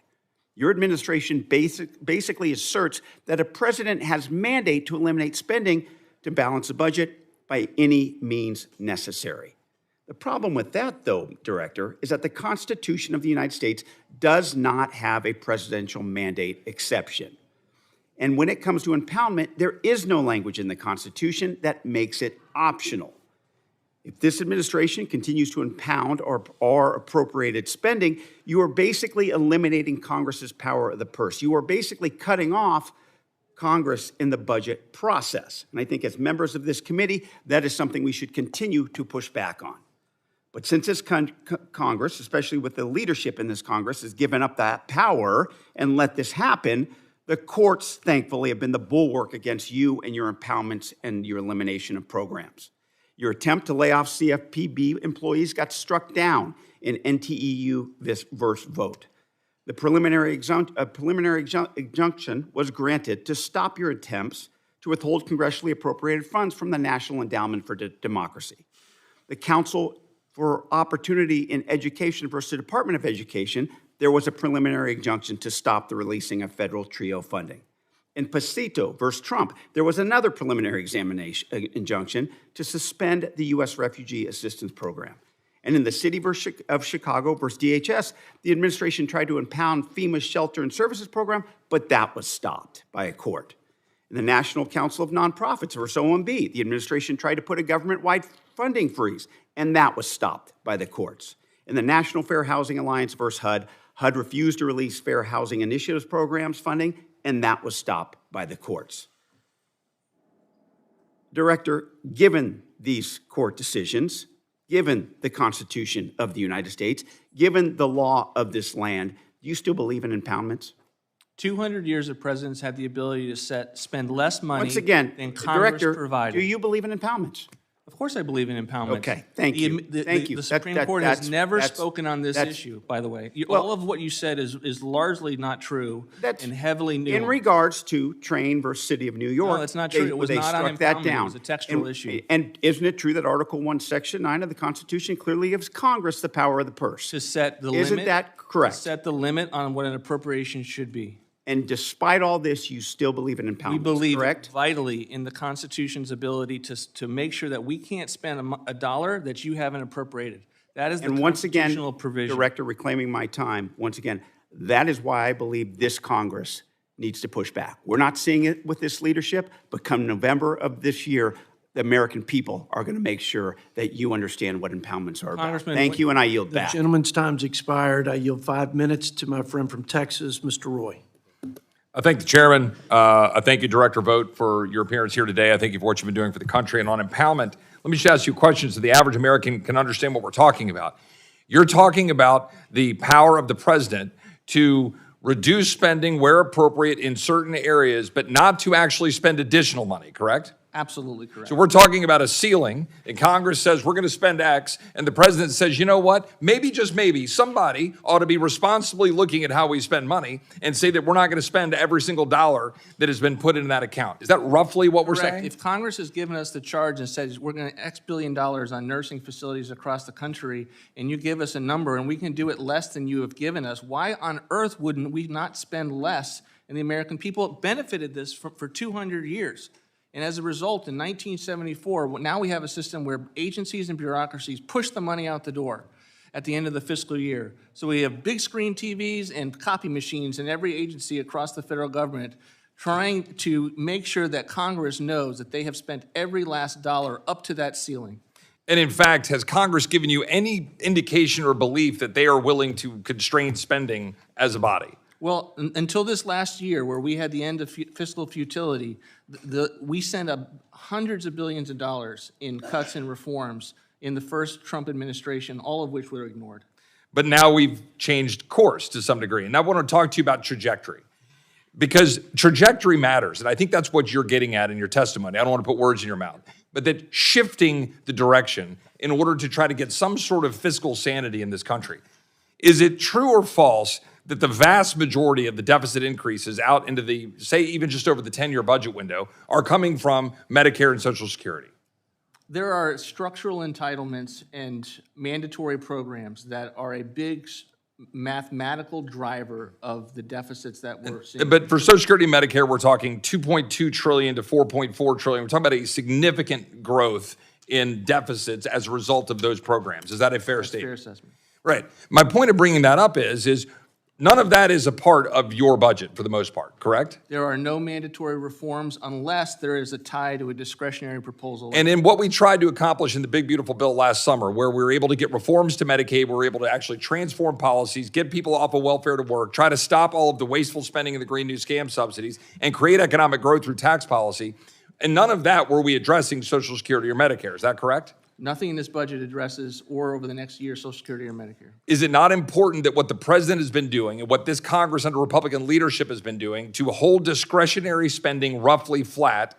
Is that roughly true over the last 3 years that we've managed to hold over the last 3 fiscal years, discretionary spending roughly flat? Yes, but we've actually gone beneath current law spending. In both 25 and 26, we've reduced between $17 billion and then $18 billion in spending. In significant part because of our work to hold it flat, both in the working Congress and the executive branch, but also with respect to rescissions. Is that correct? Yes, sir. Because of the work and the efforts of the administration to try to constrain that spending. If we're talking about a trajectory shift in this country, is holding discretionary spending flat or at a very low amount of growth important while we also have to go deal with those other issues driving the budget deficits? It is absolutely critical, and I would argue that's where you have to begin, because that's what Congress has a vote on every single year. And for a long time, I would argue 20 years, Congress did not really focus on in each and every appropriations process on what they could do. We've seen a sea change in that over the last several years. Is it not an important message for the country that Congress, in dealing with its annual budget that it can actually control, that we show the fiscal discipline of holding that spending flat? And then to that question, we've got a budget before us that has a significant increase in defense spending for the purposes that I think the director has laid out. I don't need to repeat them. That we need to defend our country is a core constitutional duty, that you've then constrained the vast majority of the other departments and agencies in funding in order to try to keep that spending relatively flat as we work out a mix of mandatory and discretionary in defense. Is that correct? That's correct. And the goal here is to keep that on a low growth trajectory while we see if Congress, in its infinite wisdom, will ever step up to the plate to address Medicare and Social Security, knowing Social Security is scheduled to go bankrupt in 2032. Is that roughly correct? Well, I think it's important to focus on where this Congress has focused on. And as you know, the president believes that it's important to protect those two programs, Social Security and Medicare.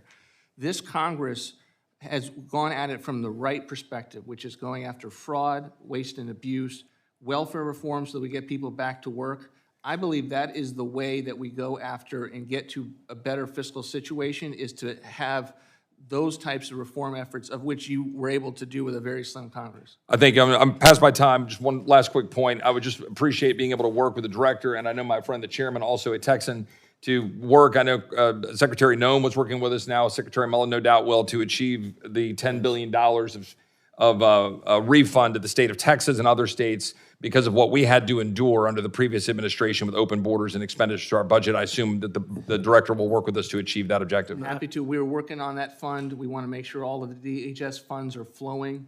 I will just say it's very critical that we get DHS funded. We're in this vital moment, it's precarious, where we are trying to pay all DHS employees for a period of time when that has not occurred. And I know that we're moving reconciliation to be able to pay for what the Senate Democrats have not been willing to fund. But we have to get those funds funded so that we can ensure that the allotments that you provided in the One Big Beautiful Bill are able to go out. I associate myself with the gentleman's comment. Appreciate the response, Mr. Vogt. Now yield 5 minutes to Ms. Watson Coleman of New Jersey. Thank you. So I was just trying to figure out where could I find a needle large enough to burst the bubble that you guys live in, because you're not living in reality, and you're creating a narrative, and just because you say it, you think it's true. And so I've sat up here and I've listened to a whole bunch of explanations that don't in any way, shape, or form relate to reality. I got a couple of questions to ask you, sir. I'm going to start with one that's going to give you a moment to speak, and then I'm going to ask you a series of yes and no's.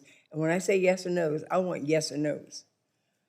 What would you say right now to the mothers of the kids who died because of your dismantling of U.S. aid? Harvard study says there are more than 100,000 of them. Can you give me a quick response to what you would say to those mothers? Just don't talk to me about the study. Talk to me about what you would say to the mothers of the children who've died. Congresswoman, with great respect, I would just contest that the extent to which institutions that benefit from federal largesse put out studies that say that the world has ended, that the world has not in fact ended. Well, it's going there. We only cut If you're not gonna answer the USAID spending question- last year to the tune about $8 billion. There was far more that we could have done, Congresswoman. Reclaiming my time.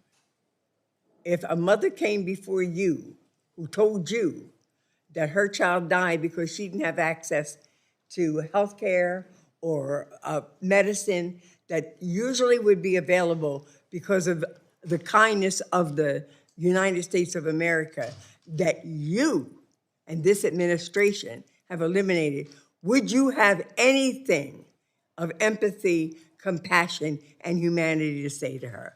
Would you say to her, I am sorry, that was a mistake? I always have empathy for individuals, including those that get improper and false information from the media that pumps this false and ignorant information out to the American people. You know, I am so tired of hearing false, fraud, and abuse from any of my colleagues and even from you. Because if we wanted to eliminate abuse and fraud, we'd eliminate the President of the United States from the office right now and the rest of the sycophants in his administration that are allowing him to do so many illegal things. So here's my yes or no's. This is about your budget, and this is about your priorities. Do you think that it is more important to fight a war of choice with a country that represented no threat to us, rather than supporting cuts to Economic Development Administration, to K through 12 programs, to community service block grants, to National Institute of Health, to the TSA, and let me speak something about the TSA. Anytime you wanted to spend money to pay DHS, you could, because this president thinks he's a king and can do what he wants to do. And if he wanted to pay those DHS workers, he could have, because he finds money to do everything else he wants to do. What about the money that goes to homeless assistance programs? That's $393 million, or $60 million for fair housing, or eliminating or cutting Job Corps to the point that it's of no help to getting people on the right direction. And even the money for community development financial institutions.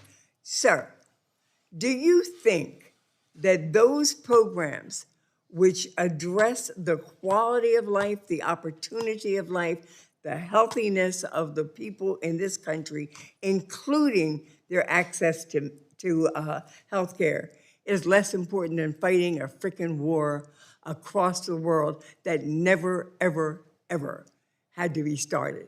Yes or no is all I want. It's not a war of choice. Just say yes or no. It's not a war of choice. I don't care what you think it is. I ask you for the yes or no. That's all I want from you. It is an important national security objective that Iran not. That is another piece of the bubble that you live in, and that's another part of the information that you all share to create a narrative that has nothing to do with reality.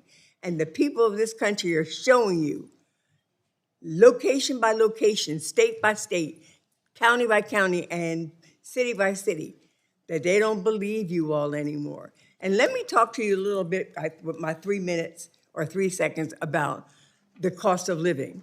You keep talking about what you saved here and what you saved there and how you saved this one and how you are more diligent in your savings. Well, the people in this country, they don't feel it with their health care. They don't feel it with the gas they got to put in their cars. They don't feel it when they go to the grocery store. They don't feel it when they try to avoid evictions. They don't feel that you all have stood up to any of your promises, that this is an unfortunately monetizing, lying, corrupt administration. The gentlelady's time has expired. I yield my time. We're now going to yield 5 minutes to Mr. Andrew Clyde from Georgia. Thank you, Mr. Chairman, and thank you, Director Vogt, for testifying before us today. Apologize for the abuse you've had to take from the other side. President Trump's fiscal year 2027 budget builds on last year's progress to cut wasteful spending, promote economic growth, and invest in our armed forces to advance his peace through strength agenda, which I fully support. In fiscal year 26, congressional Republicans delivered 12 more fiscally responsible appropriation bills, avoiding a bloated omnibus, while reducing overall discretionary spending by approximately $1 billion and non-defense discretionary spending by about $18 billion. Director Vogt, with your help and hard work, we also enacted the first successful rescissions package since really 1999, cutting nearly $9 billion in wasteful spending, including cutting nearly $4 million that was scheduled to be used to promote LGBT democracy initiatives in the Western Balkans, cutting nearly $40 million for low-emission development in West Africa, and cutting nearly $25 billion scheduled for climate resilience programs in Honduras. Think about all those millions of taxpayer dollars that have been saved by, in large part, due to the incredible work of you, Director Vogt, and of your staff, that some of them are here, and so thank you very much for your hard work as well.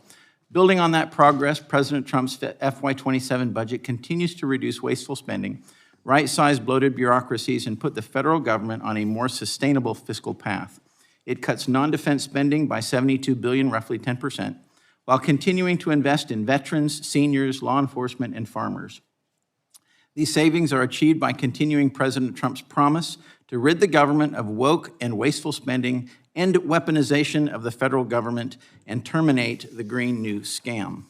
So, Director Vogt, first, with the federal debt exceeding $39 trillion, how does the rising cost of debt service threaten the long-term viability of federal health programs, veterans benefits, and other critical benefits for seniors, farmers, and other vulnerable populations? Thank you, Congressman, and thank you for your leadership, not just within this Congress, but also within the Appropriations Committee on this. When you spend $1 trillion in interest costs every year, that, for the first time, has exceeded the national defense of this country. That should be a great warning light that we can't afford the government that we had. And just to give you a perspective, when I left office the first time, we were somewhere in the neighborhood of about $350 billion in interest costs. And so you saw that just escalate in just 4 short years. So that is something we can't afford, and it will eventually crowd out other priorities. And it means that, you know, I got asked about whether we could adjust our spending proposal to meet this need or that. Our margin is reduced when we have interest costs at that level. And that's why it's so important to get a handle on it. And I appreciate the work that this Congress has done in particular in that vein. Well, we will continue trying to make us as fiscally responsible as possible. Within the President's budget, I noticed something new, a new initiative focused on the Second Amendment. $1.4 million to a new office within the Department of Justice Civil Rights Division dedicated to protecting the Second Amendment from unlawful infringement. I say finally, and thank you. We are beginning to comply with our Declaration of Independence regarding the protection of unalienable rights endowed by our Creator. And it goes on to say, to secure these rights, governments are instituted among men. That means our government is supposed to secure the rights endowed by the Creator. And this, finally, we have an office to secure one of the most incredible rights that we have, and that is the right to keep and bear arms, the Second Amendment of our United States Constitution. So my question to you is, how do we best ensure that this office is aggressive in protecting the Second Amendment and will never allow it to become an office of gun control infringing on this critical constitutional right? Well, thanks for the question. I think part of that is to trust the team that the President has that envisioned this office, and then to continue to make sure that we give progress reports to the Appropriations Committee for those who have a great interest in this area, and to make sure that over the long haul, the culture does not become completely reversed to that which what it was set up to do. Would it help if we codified some of that? I think that would be a great idea, yeah. Okay, all right, I'll work on it. Thank you. Yep. And I yield back. Thank the gentleman, and now yield to Ms. Ballant from Vermont, 5 minutes. Thank you, Mr. Chair. Mr. Vogt, it's good to finally see you before the House Budget Committee. Mr. Vogt, you lead the Office of Management and Budget. You're one of the architects of Project 2025, and OMB is a powerful agency that's at the center of President Trump's illegal refusal to spend federal money. Mr. Vogt, I want to go over your political weaponization of this agency against the American people, and specifically against those states that voted primarily for Democrats. Yes or no, Mr. Vogt, a federal judge found that you terminated $7.6 billion in clean energy grants based on whether the recipient lived in a blue state. Yes or no? I don't recall what that judge said, but we have not made the determinations based on whether fact, the state is... In fact, Mr. Vogt, on January 12th, 2026, U.S. Judge Amit Mehta said, quote, defendants, meaning you, Mr. Vogt, freely admit that they made grant determination decisions primarily, if not exclusively, based on whether the awardee resided in a state whose citizens voted for President Trump in 2024. Mr. Vogt, yes or no? Federal judges said OMB's freeze of $10 billion in child care and family assistance funding, quote, appeared designed to punish communities that the administration agreed with. Yes or no? Was that something that federal judges said about you and your leadership? I think the judge's characterization is getting at the degree to which we are focused on states that we think are mismanaged. Okay, that is not in fact the case. In fact, U.S. District Judge Trina Thompson found the administration broke the law and froze funds as a politically motivated move disguised as fraud prevention. So your characterization actually is false. Other courts have said that withholding congressionally approved funding is, quote, vindictive and unlawful. Courts have found that freezing funds create, quote, irreparable harm against the American people. And the GAO, the Government Accountability Office, the watchdog agency that investigates how federal agencies spend taxpayer dollars, has reported that you broke the law multiple times, and they have said that you have refused to spend money that was dedicated for Americans. The Constitution gives Congress the power to spend money and not the president. Mr. Vogt, your actions clearly show that you want to cut federal funds from anyone who didn't vote for Donald Trump.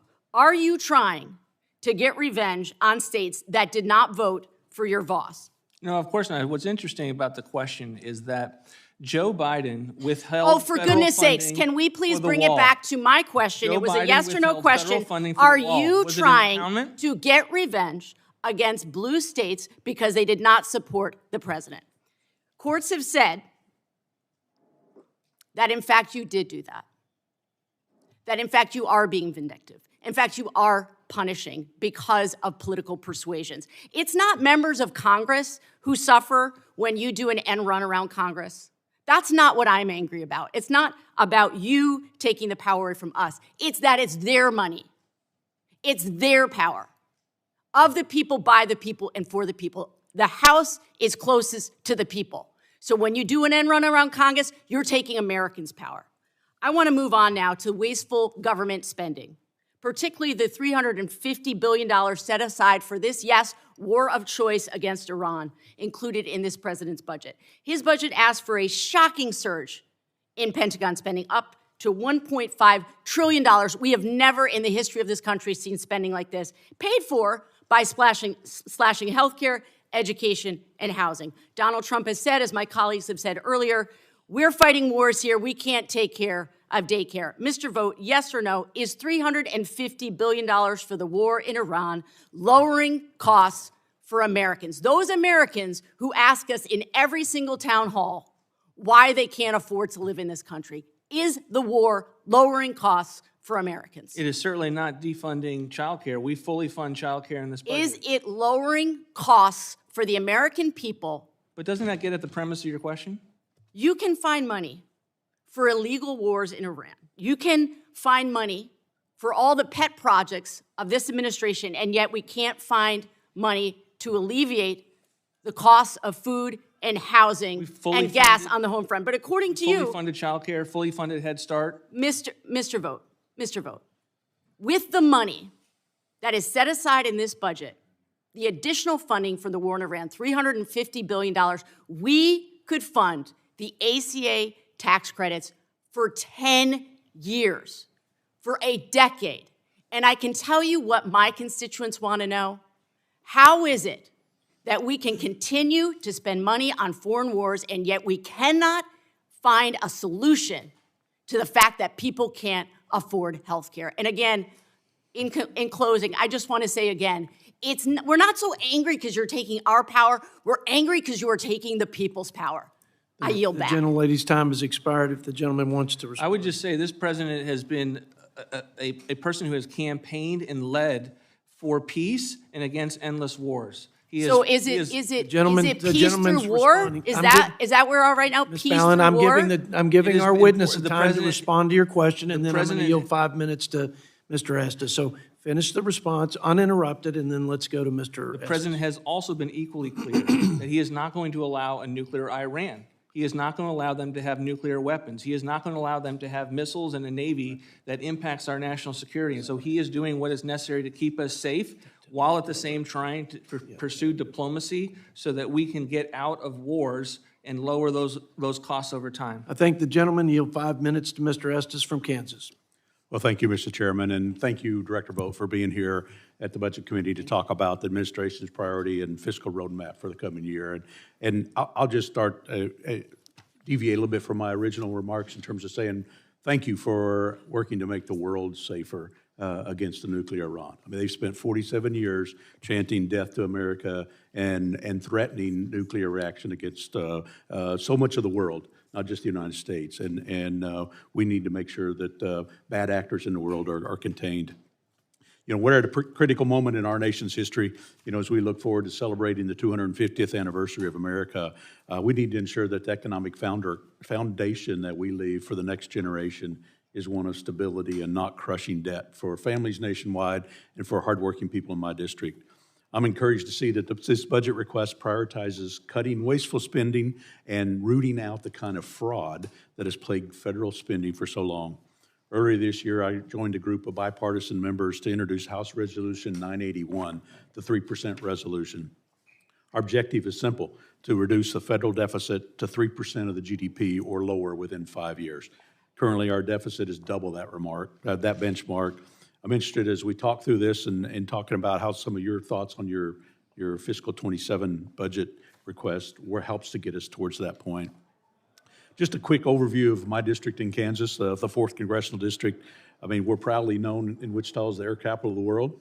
We currently make 35% of all general aviation aircraft in the United States and are home to more than 450 aerospace suppliers. Working family tax cuts has been great jet fuel to help support and grow our economy in terms of making sure that we restore immediate R&D expensing and capital expenditures to help invest in the future. When we keep taxes low for workers and provide full expensing for factories, we're ensuring that high-paying, high-tech jobs help maintain America's gold standard for global aviation.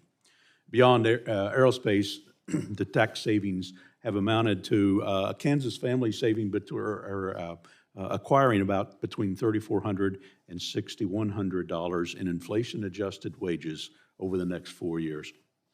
And focusing on so many good policies and helping make sure businesses like the small businesses will take advantage of the 199A deduction.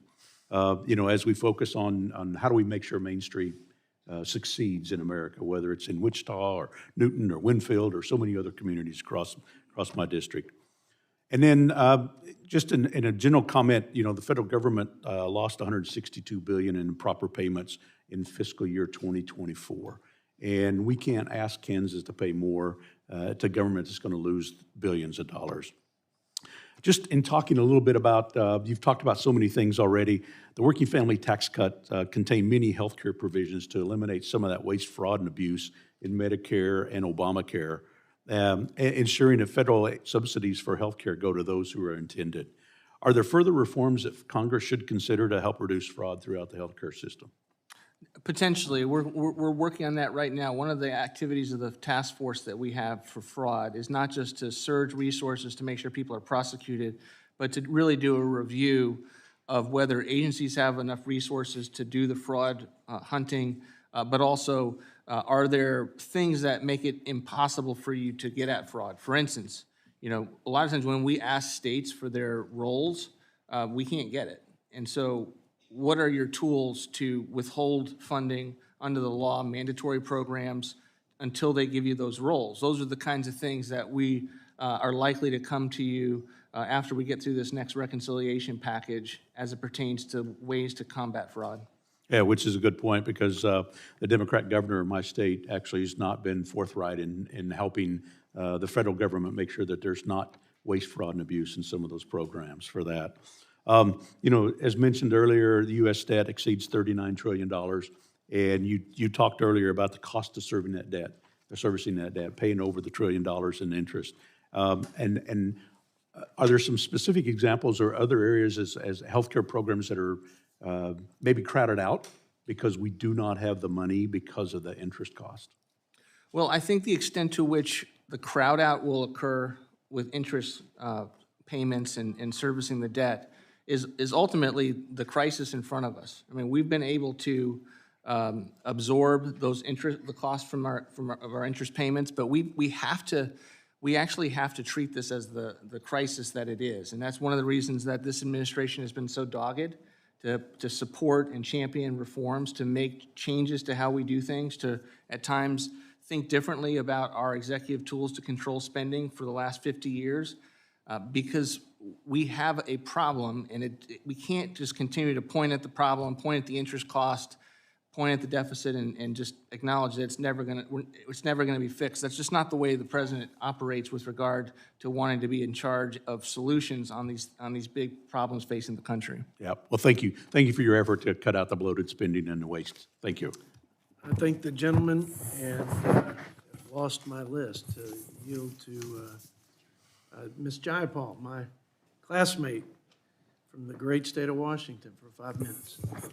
Thank you so much, Mr. Chairman. Welcome, Mr. Vogt. Despite President Trump's promise to lower prices on day one, consumer sentiment plummeted to its lowest level on record last week. Gas prices are at a record high. In Seattle, diesel is now over $7, and families are feeling this every time they go to the grocery store. Meanwhile, fraud reports have only gone up, and efforts to hold big corporations accountable have just disappeared. So congratulations, Mr. Vogt. You and Donald Trump have managed to successfully tank the futures of millions of Americans.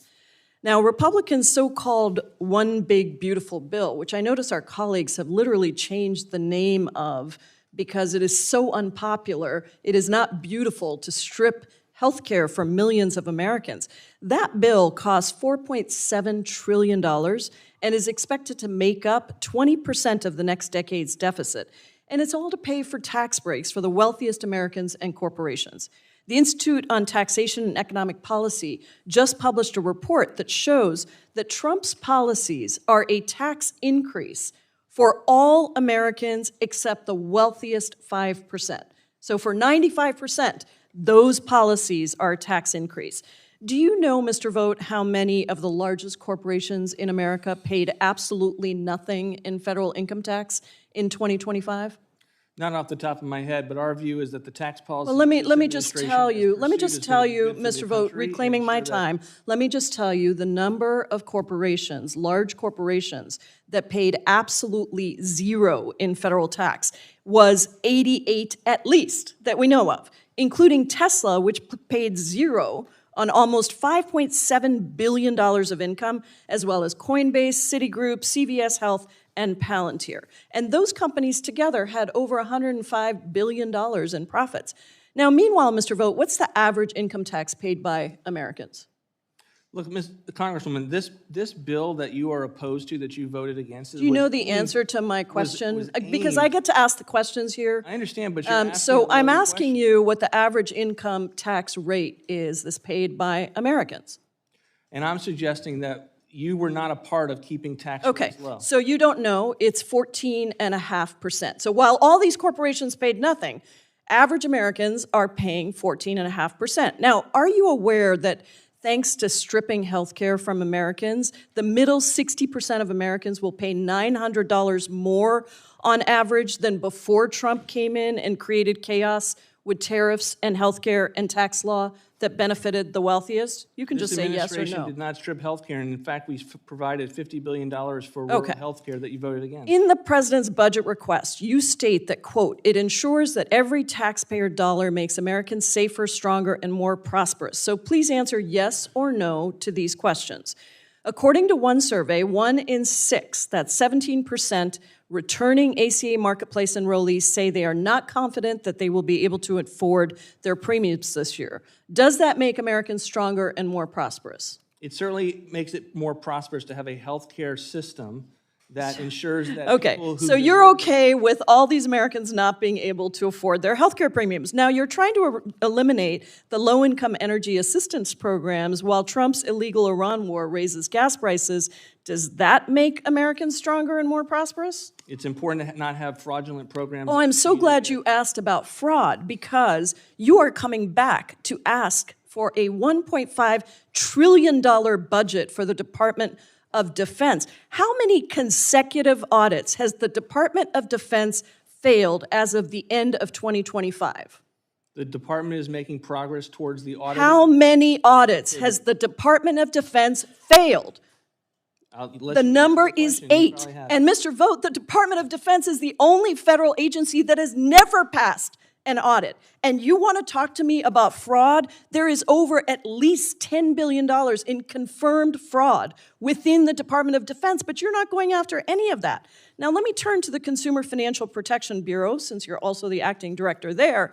This was an agency that was established to protect consumers from financial predation, deception, fraud, and abuse from the biggest banks, biggest corporations. And the CFPB has stepped in and really done that work under the last administration. CFPB put real money back in consumers' pockets, returned over $21 billion to consumers who were cheated or scammed by big banks, giant corporations. It ordered Wells Fargo to pay over $2 billion and Bank of America to pay $727 million to consumers who were harmed. But you have a mission to eliminate the CFPB. Why are you protecting big corporations instead of consumers, Mr. Vogt? I'm not. CFPB caused $350 billion of added costs on consumers. That's Mr. Vogt, you are asking to reduce the CFPB's workforce to just 1/3 of its 2025 level, which means that the department that oversees the banks and other financial companies that hold trillions of dollars in mortgage, auto, credit card, and student loan debt would drop from 500 employees to just 77, and the enforcement department would only have 50 workers. What do you have to say to the millions of service members, veterans, older adults, and students that are seeing costs rise? And now, because of your unprecedented rollback of consumer protection staff, have nobody at the agency that is actually policing those big corporations that are scamming consumers. The gentlelady's time has We are expired. policing it, and in fact, we do not believe that an agency that increased the cost on the American people should not have oversight. That's why we've reined it in. Yield It 5 is minutes clear to Mr. me that Bringer. you The are just gentlelady's time protecting has those expired. biggest corporations, Thank you. Mr. Gentlelady's Vogt, time and has you should be expired. ashamed of that. I yield back. Okay, gentlelady's thank you for coming over here. We got the great. 5 minutes for vote. Mr. Groth. I've been asking for this so glad to see you. Couple things. Thanks for going into USAID. It was a bunch of social work programs, and Americans are far too broke to pay for something like that. We hope you get rid of not just wasting programs, but get rid of some whole programs altogether. You know, everybody knows I was very disappointed in the big, beautiful bill that we didn't get rid of the low-income housing tax credit, which is ridiculous. There's money out there to go after. In any event, one of my disappointments, I'd ask you to comment on it, is DOGE supposedly exposed a lot of people sitting in all agencies that were not necessary. And before I voted for the last defense bill, I thought I got a commitment that we're going to try to reduce the number of non-uniform personnel.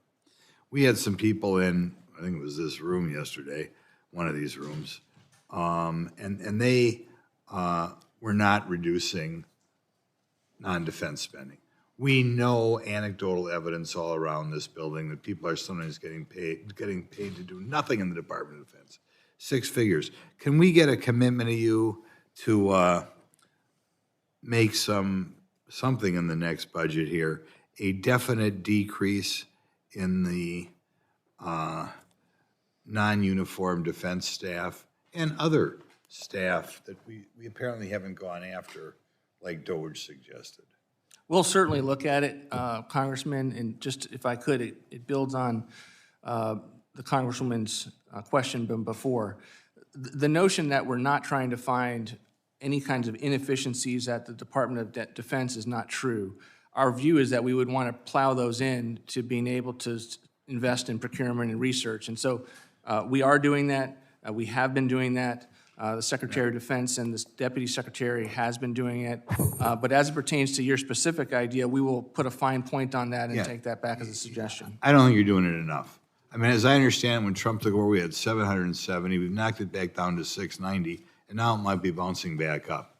And it's not a matter of looking hard. I mean, this is just, I think, way too many, and I'm not going to vote anymore unless we have that. You haven't completed an audit. I've been around here for 11 years. I can't believe I'm here for 11 years. I remember when Tom Price was the chairman instead of Jody, and he was demanding that the Department of Defense complete an audit. That was 11 years ago. They still haven't done it. There is so much arrogance in that agency. I keep holding my nose because defense is the most important thing. And they just say, we don't have to do an audit. We're so damn important. We don't care what Congress thinks.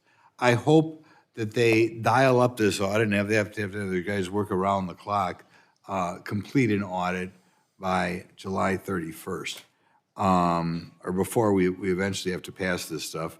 I will point out, as far as you need to spend more on procurement, I'm a big fan of John Boehner, who was the speaker when I was here, and one of his goals until the foolish Freedom Caucus kicked them out was to get rid of the unnecessary things that were being procured just because they provided jobs in powerful congressmen's districts. And they admitted it yesterday, the people at that table, they admitted it, that we are spending money because, you know, factories are in people's districts, or we have unnecessary bases because they're in people's district. Can we count on the administration to crack the whip over there and try to cut some of that spending? Well, let me just take a stab at that, Congressman. What I would say is that we believe it's important. Like, there's only so much time in the day, and this administration is doing everything we can to fix many of the long-standing problems with defense procurement that have led to wasteful outcomes. And so we're doing that work. There may be byproducts, for instance, funding that is spent in someone's district, but I guarantee you we've never made that argument as our primary argument. We make the case about what the country needs from a national security standpoint, and we will note that it has an economic impact here in this country, but we are making these investments because they are vital for us to be able to protect the country, not just now, but into the future. Okay. Like I said, the guys who were in here yesterday, they implied that both those things are true. And I've heard it anecdotally from other people on the Armed Services Committee. So I will make a couple other points. I think a lot of corporations who don't pay taxes because they're pass-through corporations to individuals. So that's not the same thing as not paying taxes. And I think when they talk about jobs going up and down, insofar as we remove people in this country who are here illegally and they are no longer working in this country, that's a positive. And I hope when you guys look at, don't get all panicky because employment rate did not go up. I think we could increase the number of people working if we cracked down on unemployment fraud. That'd be a good way to do it. But insofar as there's not much unemployment because we're kicking people out of the country who came here illegally, that's a good thing. We shouldn't apologize for it. Thank you much. You're great. Thank you. Thank the gentleman from Wisconsin. Now yield 5 minutes to Ms. Judy Chu from California. Director Vogt, I represent the cities of Altadena and Pasadena in Southern California that are still living through the aftermath of the Eaton fire that destroyed 6,000 homes last January. For tens of thousands of my constituents, the experience looked like this. It was the early hours of the morning, and they were sleeping peacefully in their homes. Suddenly, they were awoken by loud sirens and the smell of smoke as flames surrounded their properties. Their lives flashed before their eyes. They frantically gathered their loved ones, their pets, and escaped with simply the clothes on their backs. 19 of my constituents could not make it out on time, and they tragically lost their lives. The trauma that everybody witnessed was harrowing and unspeakable. They saw the places that they called home for decades, the lives they built, all of their most treasured belongings engulfed in flames. But here we are today, over 1 year after the Eaton and Palisade fires, and more than 70% of survivors have not yet returned home. Families are depleting their savings, delaying life-saving medical care, and many are homeless. Of the 6,000 homes that burned, only half have yet to start the rebuilding process at all. This is a crisis, and my constituents need assistance now. Luckily, there's a straightforward solution to stopping this suffering, and that is finally granting Governor Newsom's federal disaster supplemental funding requests to provide an influx of capital and resources to my constituents. And that request includes CDBG Disaster Recovery, or DR, which is essential to my constituents' ability to rebuild their homes and lives. But every single day that this funding is delayed, recovery becomes more expensive and painful for survivors in my district and across this country.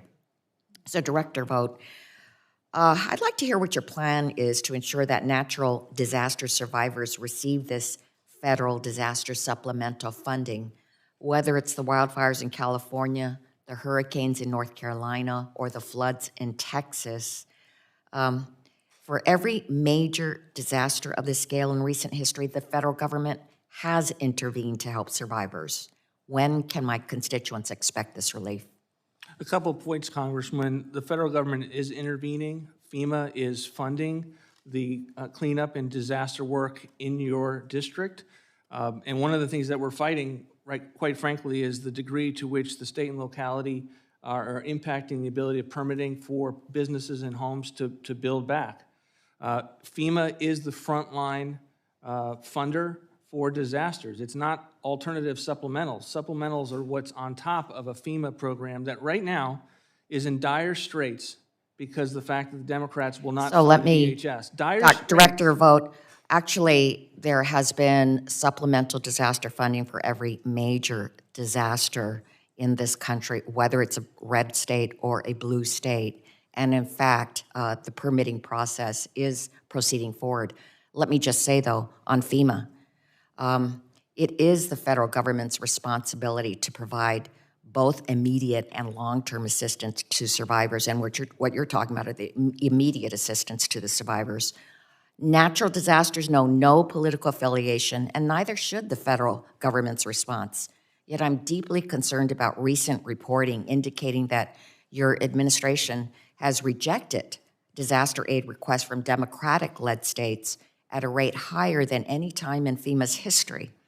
Republican-led states saw 89% of their requests approved, while Democratic-led states saw a mere 23% of their requests approved. And there's never been such a sharp partisan disparity in the approval of federal disaster funds since FEMA was created in 1979. And actually, it's a staggering disconnect from Trump's first term, where he approved 93% of the requests from Democratic states and 89% from Republican states. So, Director Vogt, yes or no, will you commit to taking immediate steps to reverse this unconscionable pattern? No administration has looked more carefully at FEMA dollars and how they're being spent.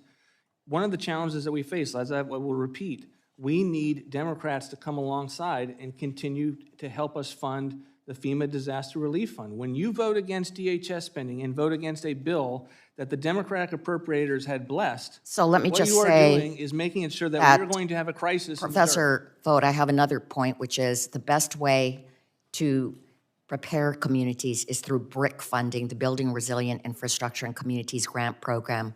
That's why I was alarmed when the administration canceled billions of dollars of BRIC funding, but a federal judge ordered that this funding be restored. I urge you to comply with the federal judge's order to restore this program. I think the We agree with you on the BRIC funding. It was not meant to be canceled, and it will go out the door. Let the record reflect we have agreement with a Democrat and Mr. Vogt. So maybe we should just gavel out right here. but we got too many folks that want to participate in this discussion, like my good friend from North Texas, Oklahoma, Josh Burkeen. You have 5 minutes, sir. I thank the chairman from Southern Oklahoma for allowing me this time. Director, many of us know what a great fit you are for the White House. And I mean that sincerely in terms of you have a tough job and you are bilingual. You speak Fiscanese. Your adherence to fiscal discipline is something that you can relate to a lot of us that know that it's in your heart.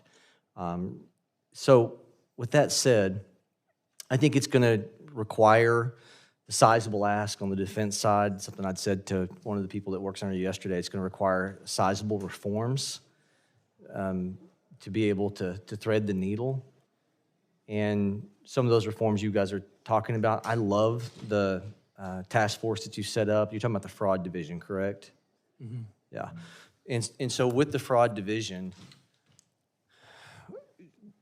you alluded to that's more than just fraud itself. That could mean looking at how can we in a reconciliation, which would match the mandatory side of some of the requests, how can we in a reconciliation look for ways to ensure there's compliance with federal law? And it's not just SNAP. We know there's 21 states that have refused to surrender to the USDA information about Social Security numbers, making sure, that they are legal recipients, and that's tied up in court. And so I'm assuming that's a part of it. There's a SNAP element. But I think this also is something that needs to be looked at in terms of transportation. And the CDL issues that have been making the news, again, is something the White House has been really picking up on. I held a hearing as a subcommittee chair. We think there's 20,000 commercial driver's license holders that are on the roads today.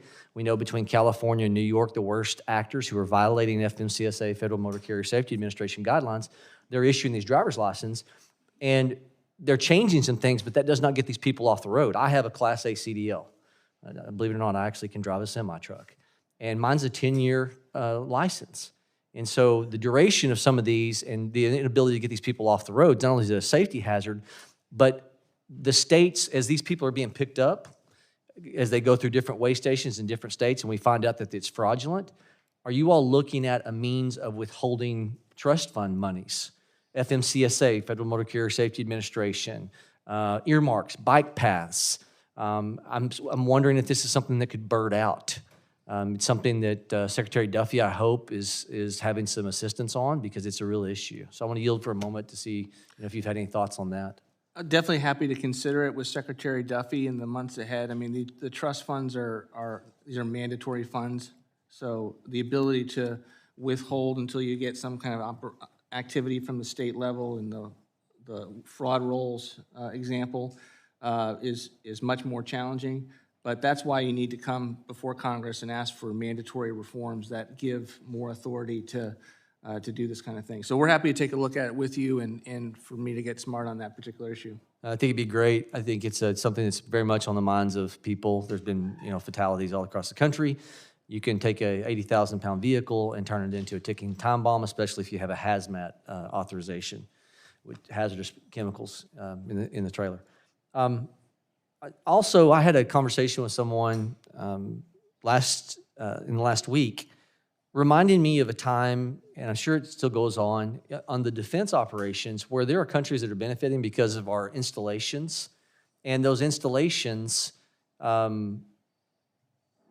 providing security for those countries, and payment that could be made for support of operations that used to come from these countries. I think Saudi Arabia is one of these countries years ago that did this. Where are we looking at in terms of the defense spending on, I think it very much aligns with what President Trump's talked about, is if we're providing you security, there ought to be some payment.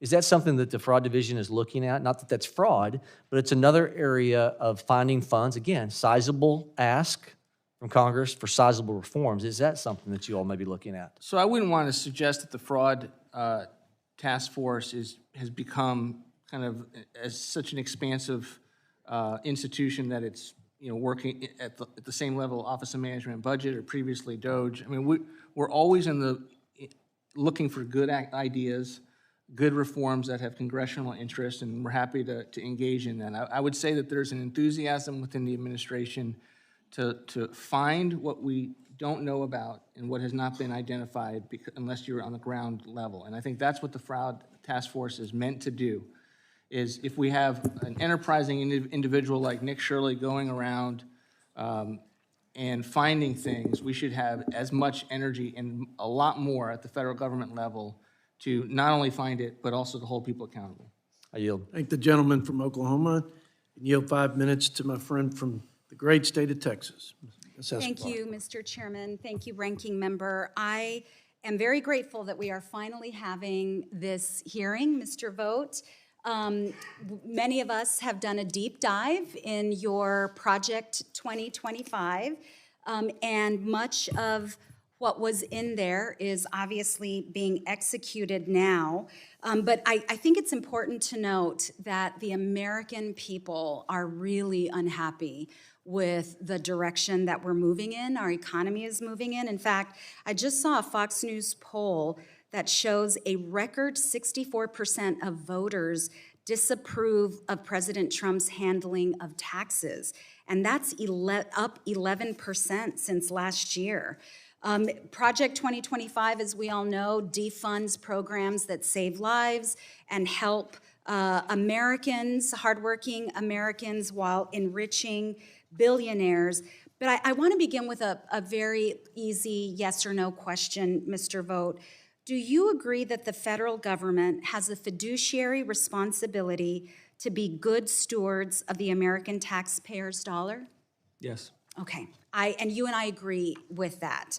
And so I want to, given that it's tax day, I want to focus a little bit on the IRS. And the Budget Lab has a great report that I'd like to unanimous consent to enter into the record. Thank you, Chairman. And it's entitled, "A Weakened IRS Has Substantial Consequences." So spending on the IRS has decreased, obviously, in this administration. And what perplexes me is that the IRS actually has a return on investment. When we invest in the IRS, we're able to invest in fighting tax fraud, and we're able to bring in revenue. The IRS reductions from funding and layoffs have resulted in, that are a result of Project 2025 and the so-called One Big Beautiful Bill, have resulted in about $861 billion in decreased revenue. The layoffs from DOGE have likely resulted in almost $600 billion reductions in revenue. And if DHS gets access to IRS data, that will cost an additional $300 billion in revenue. And we know that the programs that hardworking Americans depend on need revenue. And so I need to ask you, Mr. Vogt, what is the logic behind defunding an agency that actually has a return on investment? The logic is that the Biden administration had increased the IRS to such a degree that it was intrusive on small businesses and people across the country. And I don't want to live in a country in which the IRS is auditing every American in the country because they've filed a tax return. So you are okay with tax fraud? Certainly not. Okay. But I don't assume that the American people are doing tax fraud when they file their taxes. Okay, well, you and I agree on that. We all file our taxes. We pay heavily into the tax system, but billionaires getting massive tax breaks, really that's where we are seeing instances of fraud, but they are being let off the hook. I just don't understand why we would eliminate employees who are helping us find fraud and recoup our We're investment. just trying to get back to historic levels of the IRS, and in fact, we actually increased Yeah, taxpayer Mr. Vogt, I will services. tell you as a member of Congress, one of the biggest complaints I get from constituents is they can't talk to a person at the IRS anymore. And the wait times are incredible. So We increased funding for that. I prefer a system that actually works and that is a return on the investment. And I will tell you, what is alarming about the budget are the cuts to housing, the cuts to education, the cuts to health care. Can you let us know, there are reports that the defense appropriation supplemental will cost about $100 billion. What are you all asking for in order to fund the war in Iran? How much will you be asking? We're not ready to come to you with a request. We're still working on it. We're working through to figure out what's needed in this fiscal year versus next fiscal year. Do you have a ballpark? I don't have a ballpark Will it at be this more than $50 billion? I don't have a ballpark for you, Okay. Congresswoman. Well, I appreciate that. I know the American public is eager to know how much this war is costing them, especially at the expense of programs that make their lives easier. Mr. Chairman, I yield back. Thank the gentlelady, and now yield 5 minutes to Mr. McDowell from North Carolina. Well, thank you, Chairman and Director. Thank you for being here today as part of the regular budget process. I think it's fitting that this hearing falls on tax day, and it also happens to be my oldest daughter's 3rd birthday, and so happy birthday, Mary Margaret. And when I explained to her why I have to go to Washington, D.C. to work, I have to do it in a way that makes sense to a 3-year-old. And because of my colleagues' either inability to understand what the One Big Beautiful Bill Act actually did, or their just refusal to acknowledge what it did, I want to explain it like I explained it to her, because her birthday is on tax day, which is a real blessing as a fiscal conservative to be able to talk to her about that. What I told her this week, Daddy, why do you have to go to Washington? Well, I have to go to Washington to make sure that when you get your birthday money and the government comes and takes 25% of it, if it weren't for Daddy and his Republican friends, the government would have taken 30%. And so they want to say that this is a bill for billionaires. They're just wrong. And I don't know if it's that they don't understand the bill or that they just refuse to acknowledge what it actually does. But Director, let me ask you a couple questions about the overall economy. The inflation rate in June of 2022 was 9.2%, and that marked a 40-year high. Who was the president at that point? Joe Biden. And mortgage rates, they hit nearly 8% in 2023. That's the highest level since the year 2000. Was President Trump the president then? No. Economists across the ideological spectrum agree that the so-called American Rescue Plan heavily contributed to inflation. Who was the president that signed that into law? Joe Biden. And who controlled Congress? The Democrats. I'm not saying that their motives are impure, but I am saying they just don't understand the policy. Director, do you consider the Obamacare marketplace to be affordable for working people in my district? It's not affordable enough. We want to make sure that we are driving down those costs for sure. And it is named after President Obama, but is he a Republican or a Democrat? He's a Democrat. They continue to tell us that this is all our fault. The reason that healthcare is expensive is all our fault. They're wrong. Again, I don't know if it's their refusal to acknowledge the truth or that they're just simply not tethered to reality. But I just, for the life of me, can't understand why they continue to say that this is somehow Republicans' fault. On immigration, how costly is the current Democrat shutdown of the Department of Homeland Security for the American taxpayer? It's very dire, and I would just say that this is something that the Secretary and I are monitoring very closely. Obviously, we had a record shutdown with regard to the Department of Homeland Security. The Democrats did not fund TSA, did not fund border security. And so we are having to go through extraordinary measures right now to make sure DHS literally can keep together. Like, we don't want people on sick outs. We don't want people quitting and finding other jobs. And I am very worried. People are getting paid right now for a short period of time, but I'm very worried if we don't fund DHS, we're going to have a real crisis on our hands.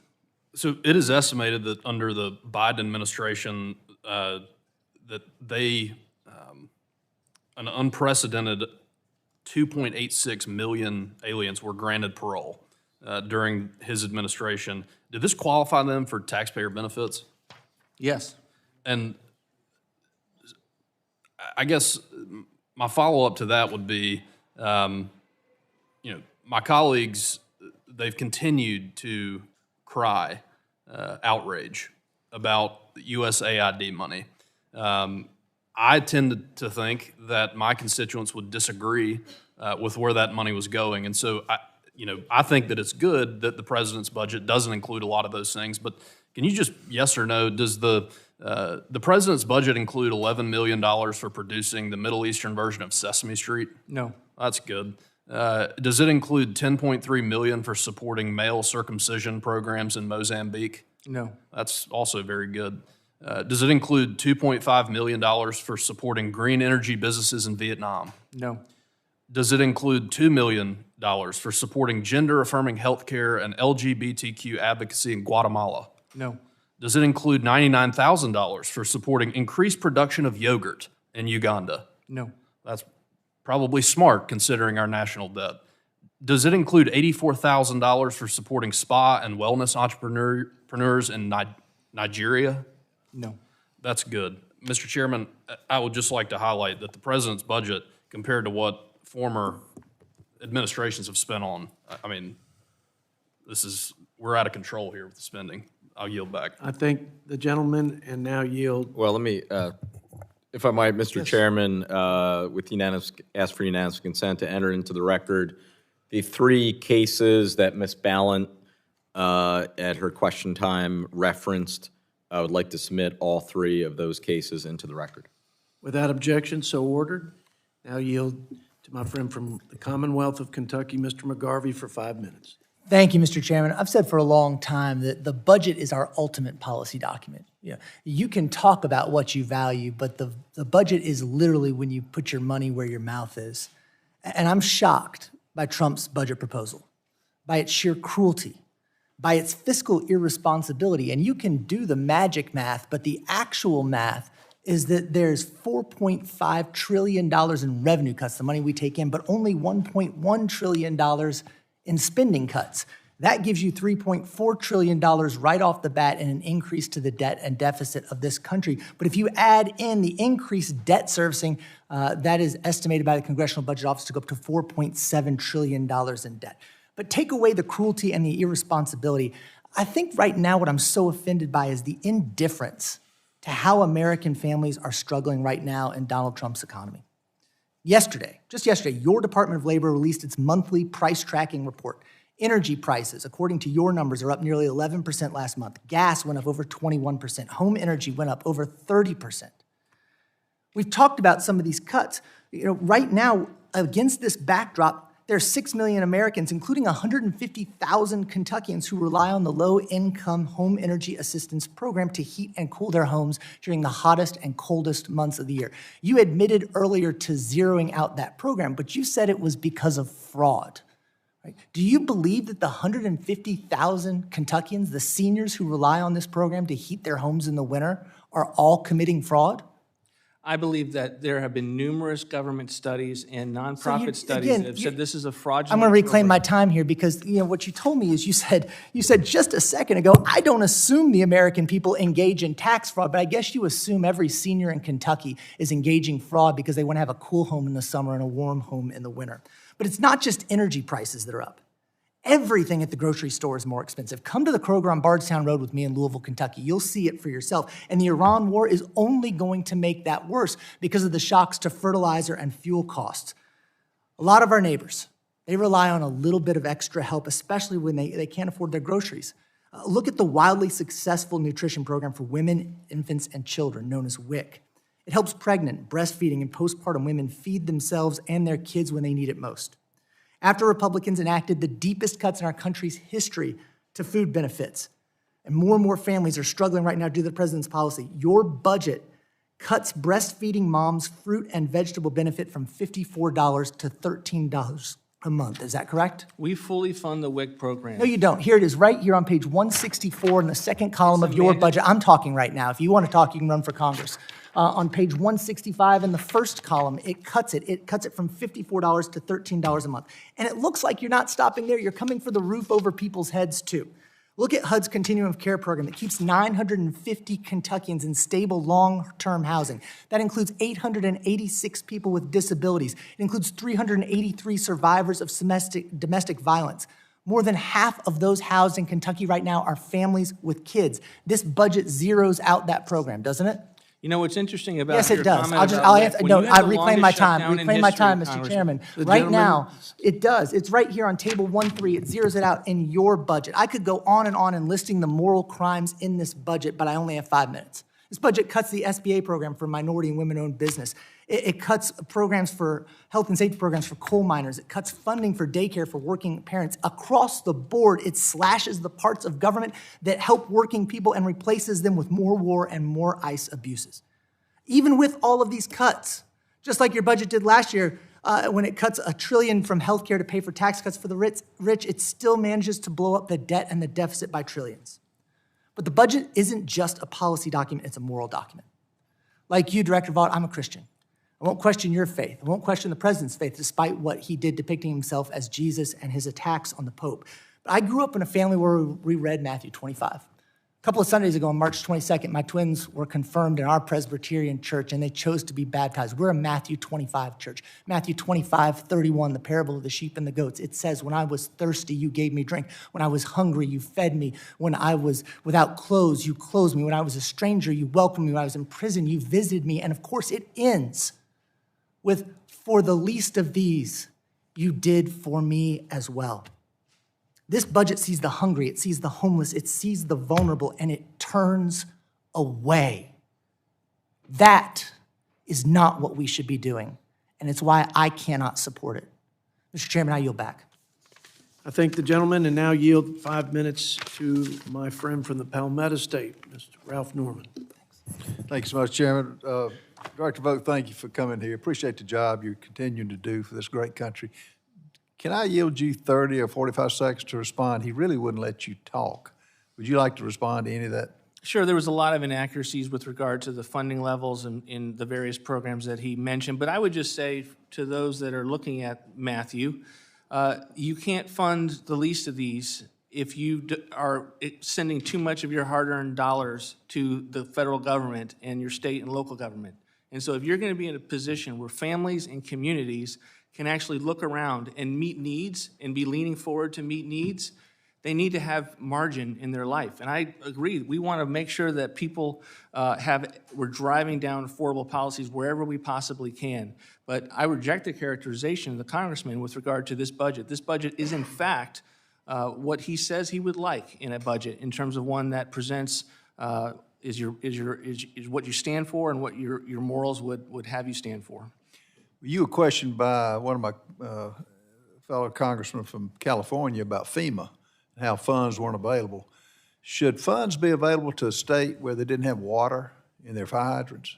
Should funds be available for regulations that are not letting the housing go back up, largely as a result of Newsom and his policies, which people have put up with unbelievably? So,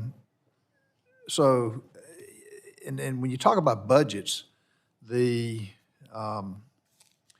USAID budget, which y'all did a great job, DOJ did a great job identifying waste, fraud, and abuse. Pre-Trump, $47 billion. Under you as OMB director, $34 billion. That's a $13 billion cut. Let me tell you some of the things that when you were being questioned about hungry children and whatnot, that that you were cutting programs. In the USAID, would a $550 million bribery scandal help children and those in need? No, and it wouldn't surprise me. Would $2 million for sex changes in Guatemala help starving children and families in South Carolina and the country? No, sir. Would $47,000 for transgender opera in Colombia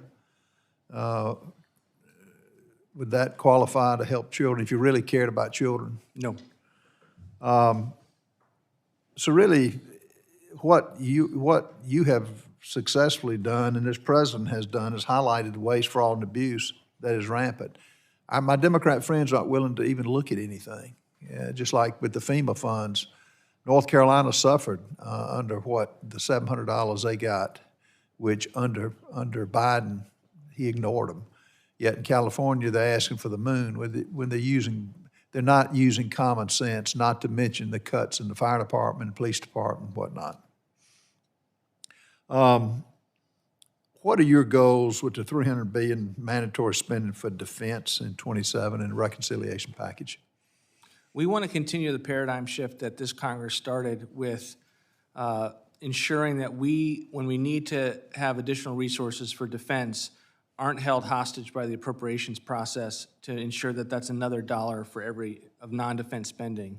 So yes, we're going to have to increase in the main appropriations base level for defense, and we do that. We go up to $1.1 trillion. But a part of how we will secure this has to be knowing that we have reconciliation available. And I think that is something that for the first time, and we don't talk a lot about it, this Congress has changed the way we can spend money through the reconciliation process to avoid the pitfalls that really caused 2 decades of not being able to accomplish anything. And I think you should be commended for that. You know, we shouldn't forget about the tremendous costs that you're having to deal with the deportation of criminals and illegals, the 15 to 20 million illegals that came into this country.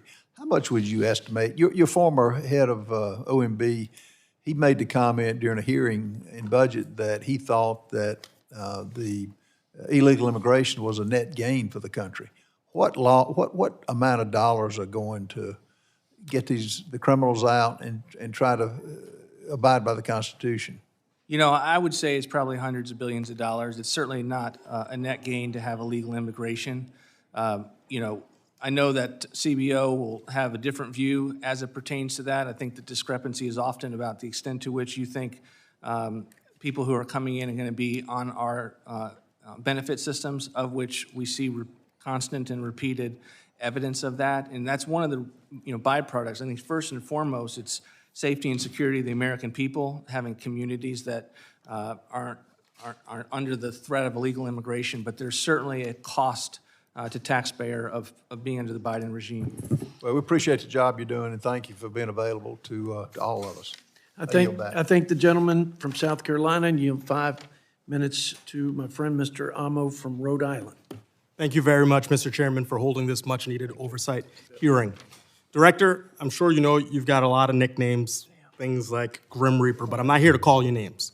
I am here to call you out on the pain that you've inflicted on Rhode Islanders and Americans who are fed up.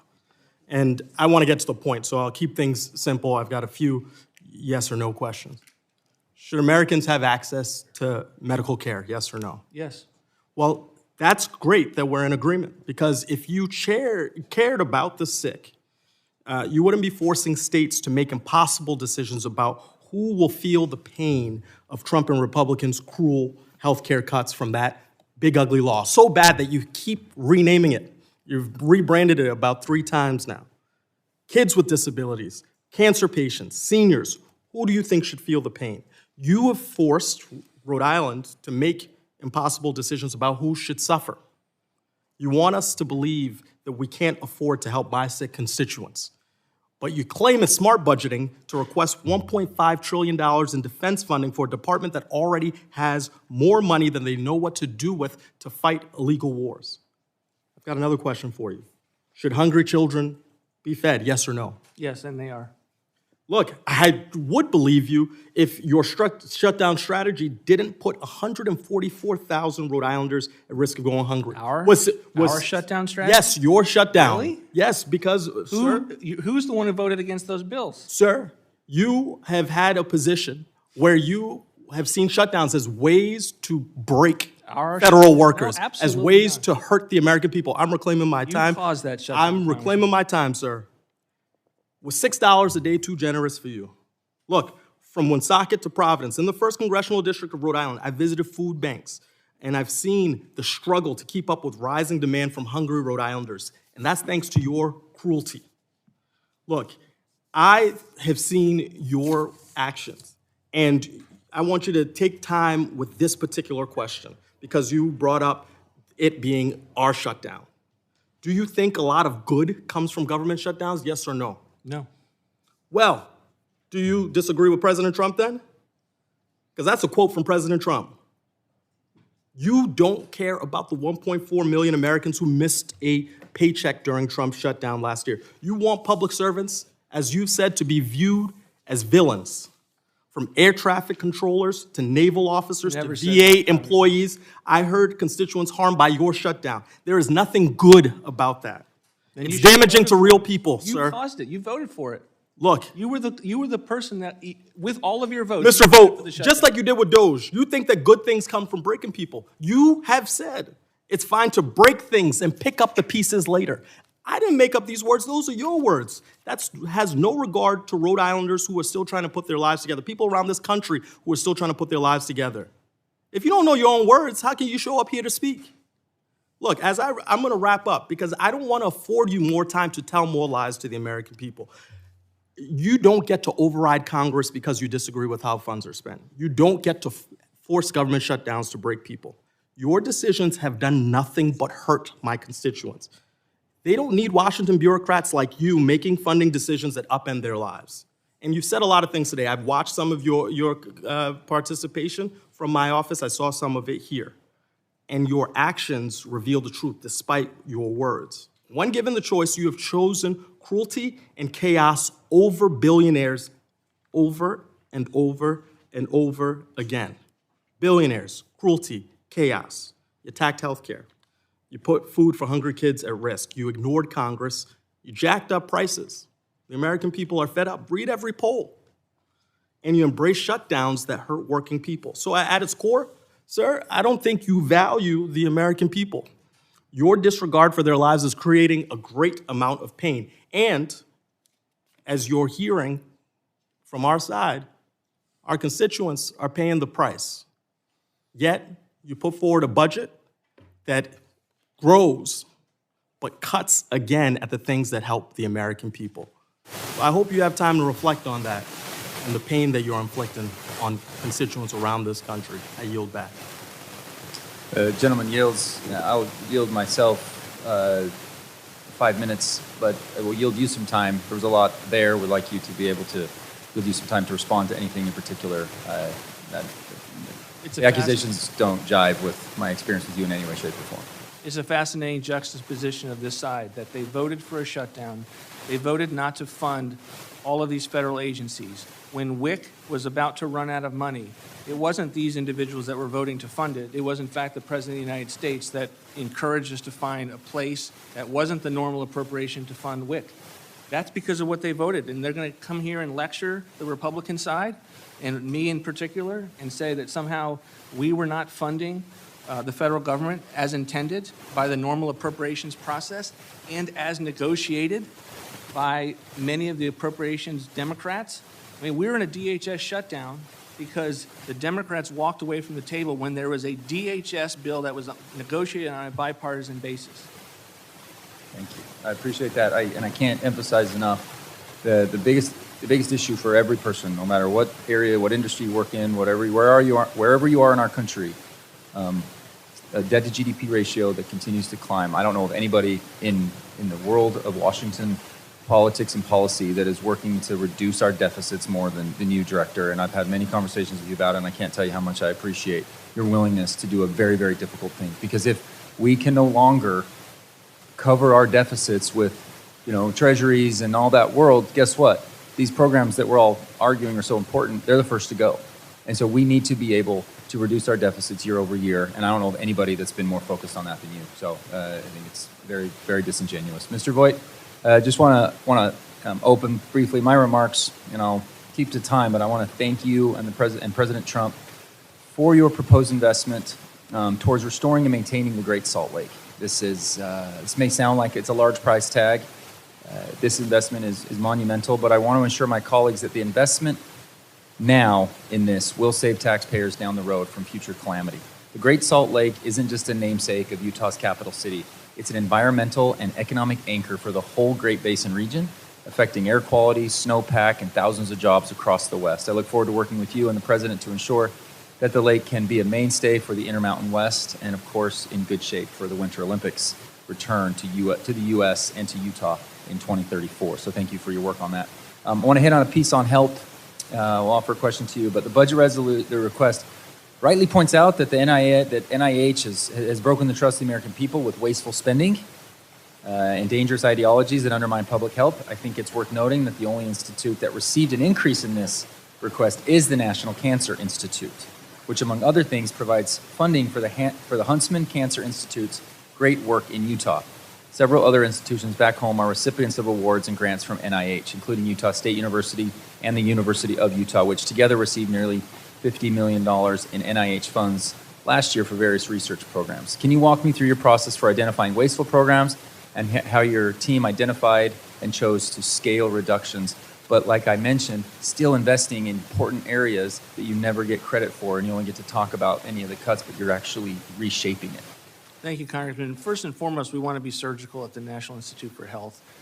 We want to be able to address the indirect cost rate when Bill Gates and other individuals in the private marketplace are giving 10% for indirect cost rates, which is buildings, buildings and administrative parking lots when they're funding salaries at 60% in the case of Yale. That should be a bipartisan problem. That is not going to research. And so we have said if Bill Gates is doing 10%, our policy is going to be 15%. And we get about $4.5 billion in savings to the NIH, of which we apply. When you see that cut, that's what you're looking at. We also have reductions to parts of the NIH that we think are most problematic. The Fogarty Center, the National Institute of Minority Health Disparity. Those are some of the areas which we think are most problematic. And we're for a long time, NIH knew no oversight and knew anyone stepping forward to ask questions about how its business was occurring. And I think we saw what happens when an agency gets that kind of freedom from any kind of oversight. It results in what occurred during the COVID pandemic. We want to continue to challenge Congress to look at finding surgical reductions where appropriate at NIH. Thank you so much. I'll just briefly mention, and we'll discuss offline, one of my most important responsibilities in Congress is representing Hill Air Force Base, which serves as the Fighter Jet Center for Excellence for all F-16, F-22, F-35 maintenance. Thank you for your budget requests. We've got a lot of focus on depots. We do a lot of good depot work across the country, and we want to make sure that maintains a strong focus. So thank you for that. I won't delve into a conversation about it, and we'll yield my time. And we'll now recognize the gentleman from New York, Mr. Tonko, for 5 minutes. Thank you, Mr. Chair. Director Vogt, I'm glad that you are finally here to testify before this committee. A budget is a statement of our priorities. Throughout your tenure at OMB, you've made the Trump administration's priorities clear. Terrorizing federal employees, ripping health care away from millions of Americans. We see many of those in the halls of Congress today, lobbying, and illegally withholding money allocated by Congress. This is indeed unacceptable. The American people deserve better from you and from the budget. I'm extremely concerned by this year's budget treatment of behavioral health infrastructure and resources. Let me begin with a focus on SAMHSA, a small but mighty agency whose impact is felt in every community. SAMHSA's mission is to lead efforts to promote mental health, prevent substance misuse, and provide treatments and support to foster recovery while ensuring access and better outcomes for all. It serves those of us who are most in need. It is not an exaggeration to say that SAMHSA's public servants prevent overdoses and suicides, thereby saving lives. This budget and the recent actions of the Trump administration are betraying the Americans who rely on SAMHSA for behavioral health treatment and support. So, Director Vogt, under this budget, as part of an HHS reorganization, would SAMHSA be relegated under the so-called Administration for a Healthy America, AHA? Is that yes or no? We engage in a number of reorganizations. I'd have to check as to where it's residing, but we endorse the mission of SAMHSA in terms of substance abuse prevention and mental health. But we have a block grant in which we I'll reclaim my time because I don't have much time here to ask questions.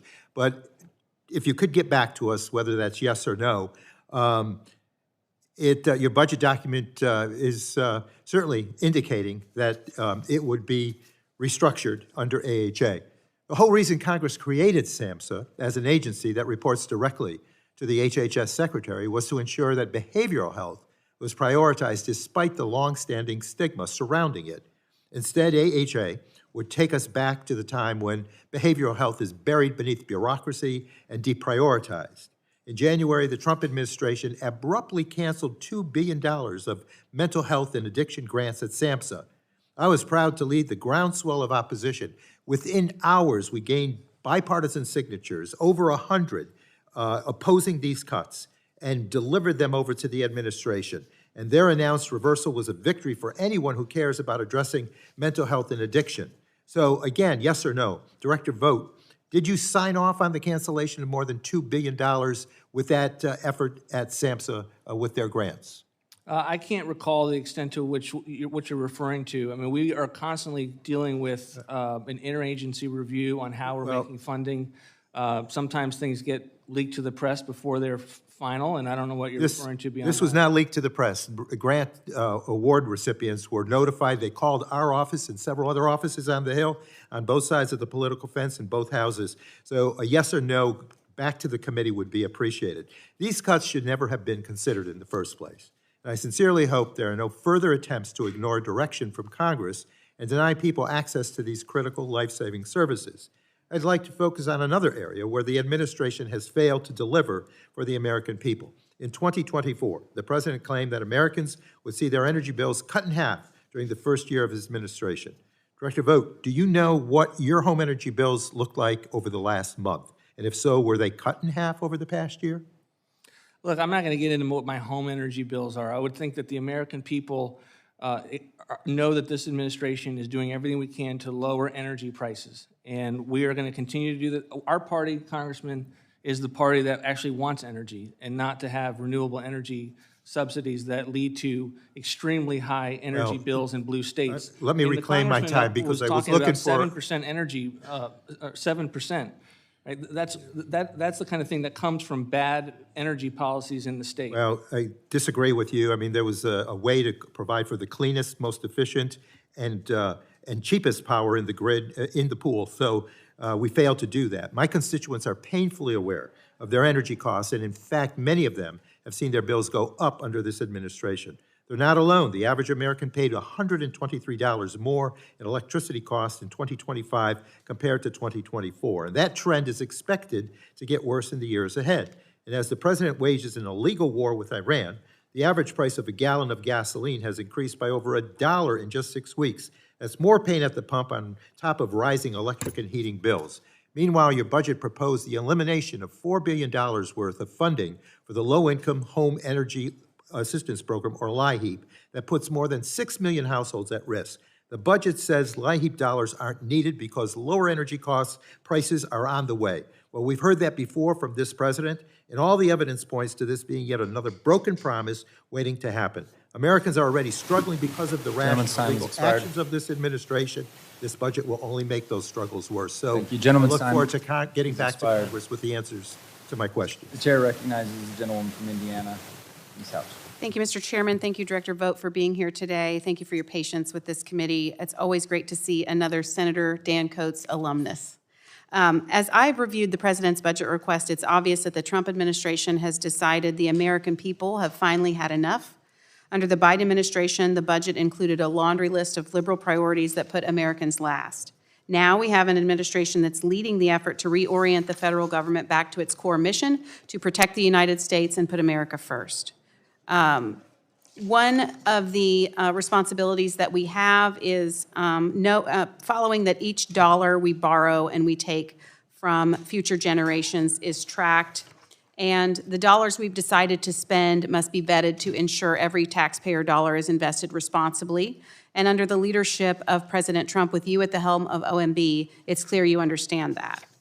A critical part of evaluating whether these investments are spent wisely is that we are eliminating inefficiencies and waste that siphon money for the causes that they're intended to serve. Under the Biden administration, the Pentagon's Inspector General identified markups as high as 8,000% for simple soap dispensers, rigged bids, falsified invoices, and wire fraud schemes.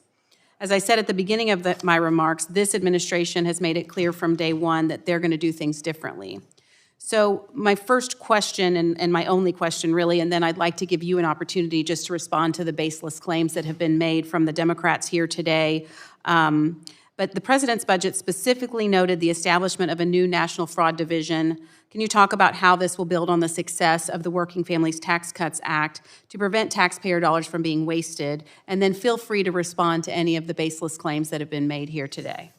Thank you, Congresswoman. We are trying to scale resources to fight fraud wherever we possibly can. And, the National Fraud Task Force is kind of sits within the executive branch, but we also need to pull resources from the agencies to do the actual work. Some of the agencies had, Dr. Oz in particular will give you kind of horrifying stories about the extent to which fraud was really amped up under the Biden administration because they did not fund enough investigators, right? We think we were probably in the single digits for Medicaid fraud, which is totally unsustainable. And you wonder why we see it in our federal programs. It's not just hunting for fraud, it's also looking at policies. Biden and his administration, President Biden and his administration changed the child care program, which we fully fund, changed the child care program so that it was not connected to individuals, but was going towards entities unrelated to whether they were caring for children. And then we wonder why we see what we see in Minnesota. So we are looking for all of those kinds of policies. We're going to be very surgical where we ask for investments. This is an example of one. But this administration is very, very committed to going after fraud because we think it shreds the fabric of the expectation that the American people have with their government. Well, thank you for your attention to that. It's very important as we're spending money that we're borrowing from the future that we are trying to do that as responsibly as possible and also spending the curve of our future deficit spending in the right direction. You guys are certainly attentive to that and to our concerns with that. I appreciate you very much. Is there anything else you'd like to add in response to any of the claims that were made today? No, thank you, though. Thank you so much. I yield back. Thank you, Ms. Alchin. Now recognize Ms. Capter for 5 minutes. Thank you. Thank you very much, Mr. Chairman. Director Vogt, you've had quite a day here. I welcome you before this committee, a serious committee. And I would just communicate that I believe that the billionaires in our country are doing extremely well. They're thriving. And you get to meet a lot more of them than I do. I don't represent them, really. I represent a different part of America, and I'm deeply concerned about the rising prices of everything on the people that I represent, the American people, the working class. President Trump's tariffs have really added to the troubles that they face. And the price of everything has gone up. Gas is bad. I mean, it's over $4 a gallon now. Diesel's worse. And I come from a major distribution center in the heartland of America. Beef is hamburgers, $8 a pound. Our food banks have never had as many people come in. I'm just telling you that. Energy and water bills in Toledo, Ohio have doubled in our region of the country. And the new farm bill, which is vital to 8 of the counties I represent, it keeps bumping along and never goes forward. And then the president gave $40 billion to Argentina, which put a dagger through the heart of the cattlemen I represent. And the ethanol 15, what's the big deal about that? You're a powerful person. You can make a difference. You know they do E60 down in Brazil? I'm for E30, but I can't even get it up to E15. Our farmers are in a very precarious situation. And with what's going on with health insurance, sir, I can't predict the future. I expect many of our rural hospitals, one has already gone out of business. It's really happening. I see you've spent a lot of time in Washington, at think tanks and so forth. I'd invite you out to our region. I think you have friends at Hillsdale College. You could visit them and then come down to my area. I want to show you what's going on. I believe we have a generational challenge. History won't regard us well. They'll view us as very short-sighted in this generation. Our debt is going up. $40 trillion. You and I understand what GDP is. We're in a bad situation as a country. And the debt, I checked the numbers. Last year, I think we paid $280 billion to foreign holders of our debt. And I started thinking, $280 billion. I could take $1 billion of that and give it to the mayor of the largest city I represent to reduce the city's bonded indebtedness, which is over $2 billion because of where we live and what we had to do to purify the water. But it's upside down. Now, the first Trump administration, you were a very important person in that one too, from 2016 to 2020. And under that administration, the first administration, you added $6.7 trillion to the U.S. debt. That was 33% increase.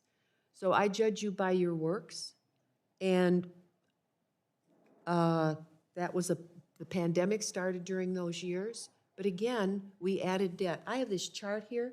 I urge you to take it back to OMB. Tell me where I'm wrong. If you look at history, going back 40 years, there were wars. Ask yourself, who was president when those wars were started? $8 trillion not paid for. Now we got another one. We got another one going. Trump tax cuts in the first term, $2 trillion. Bush 2 tax cuts. Under the Republican presidents, yes, they have cut taxes. But the debt grew.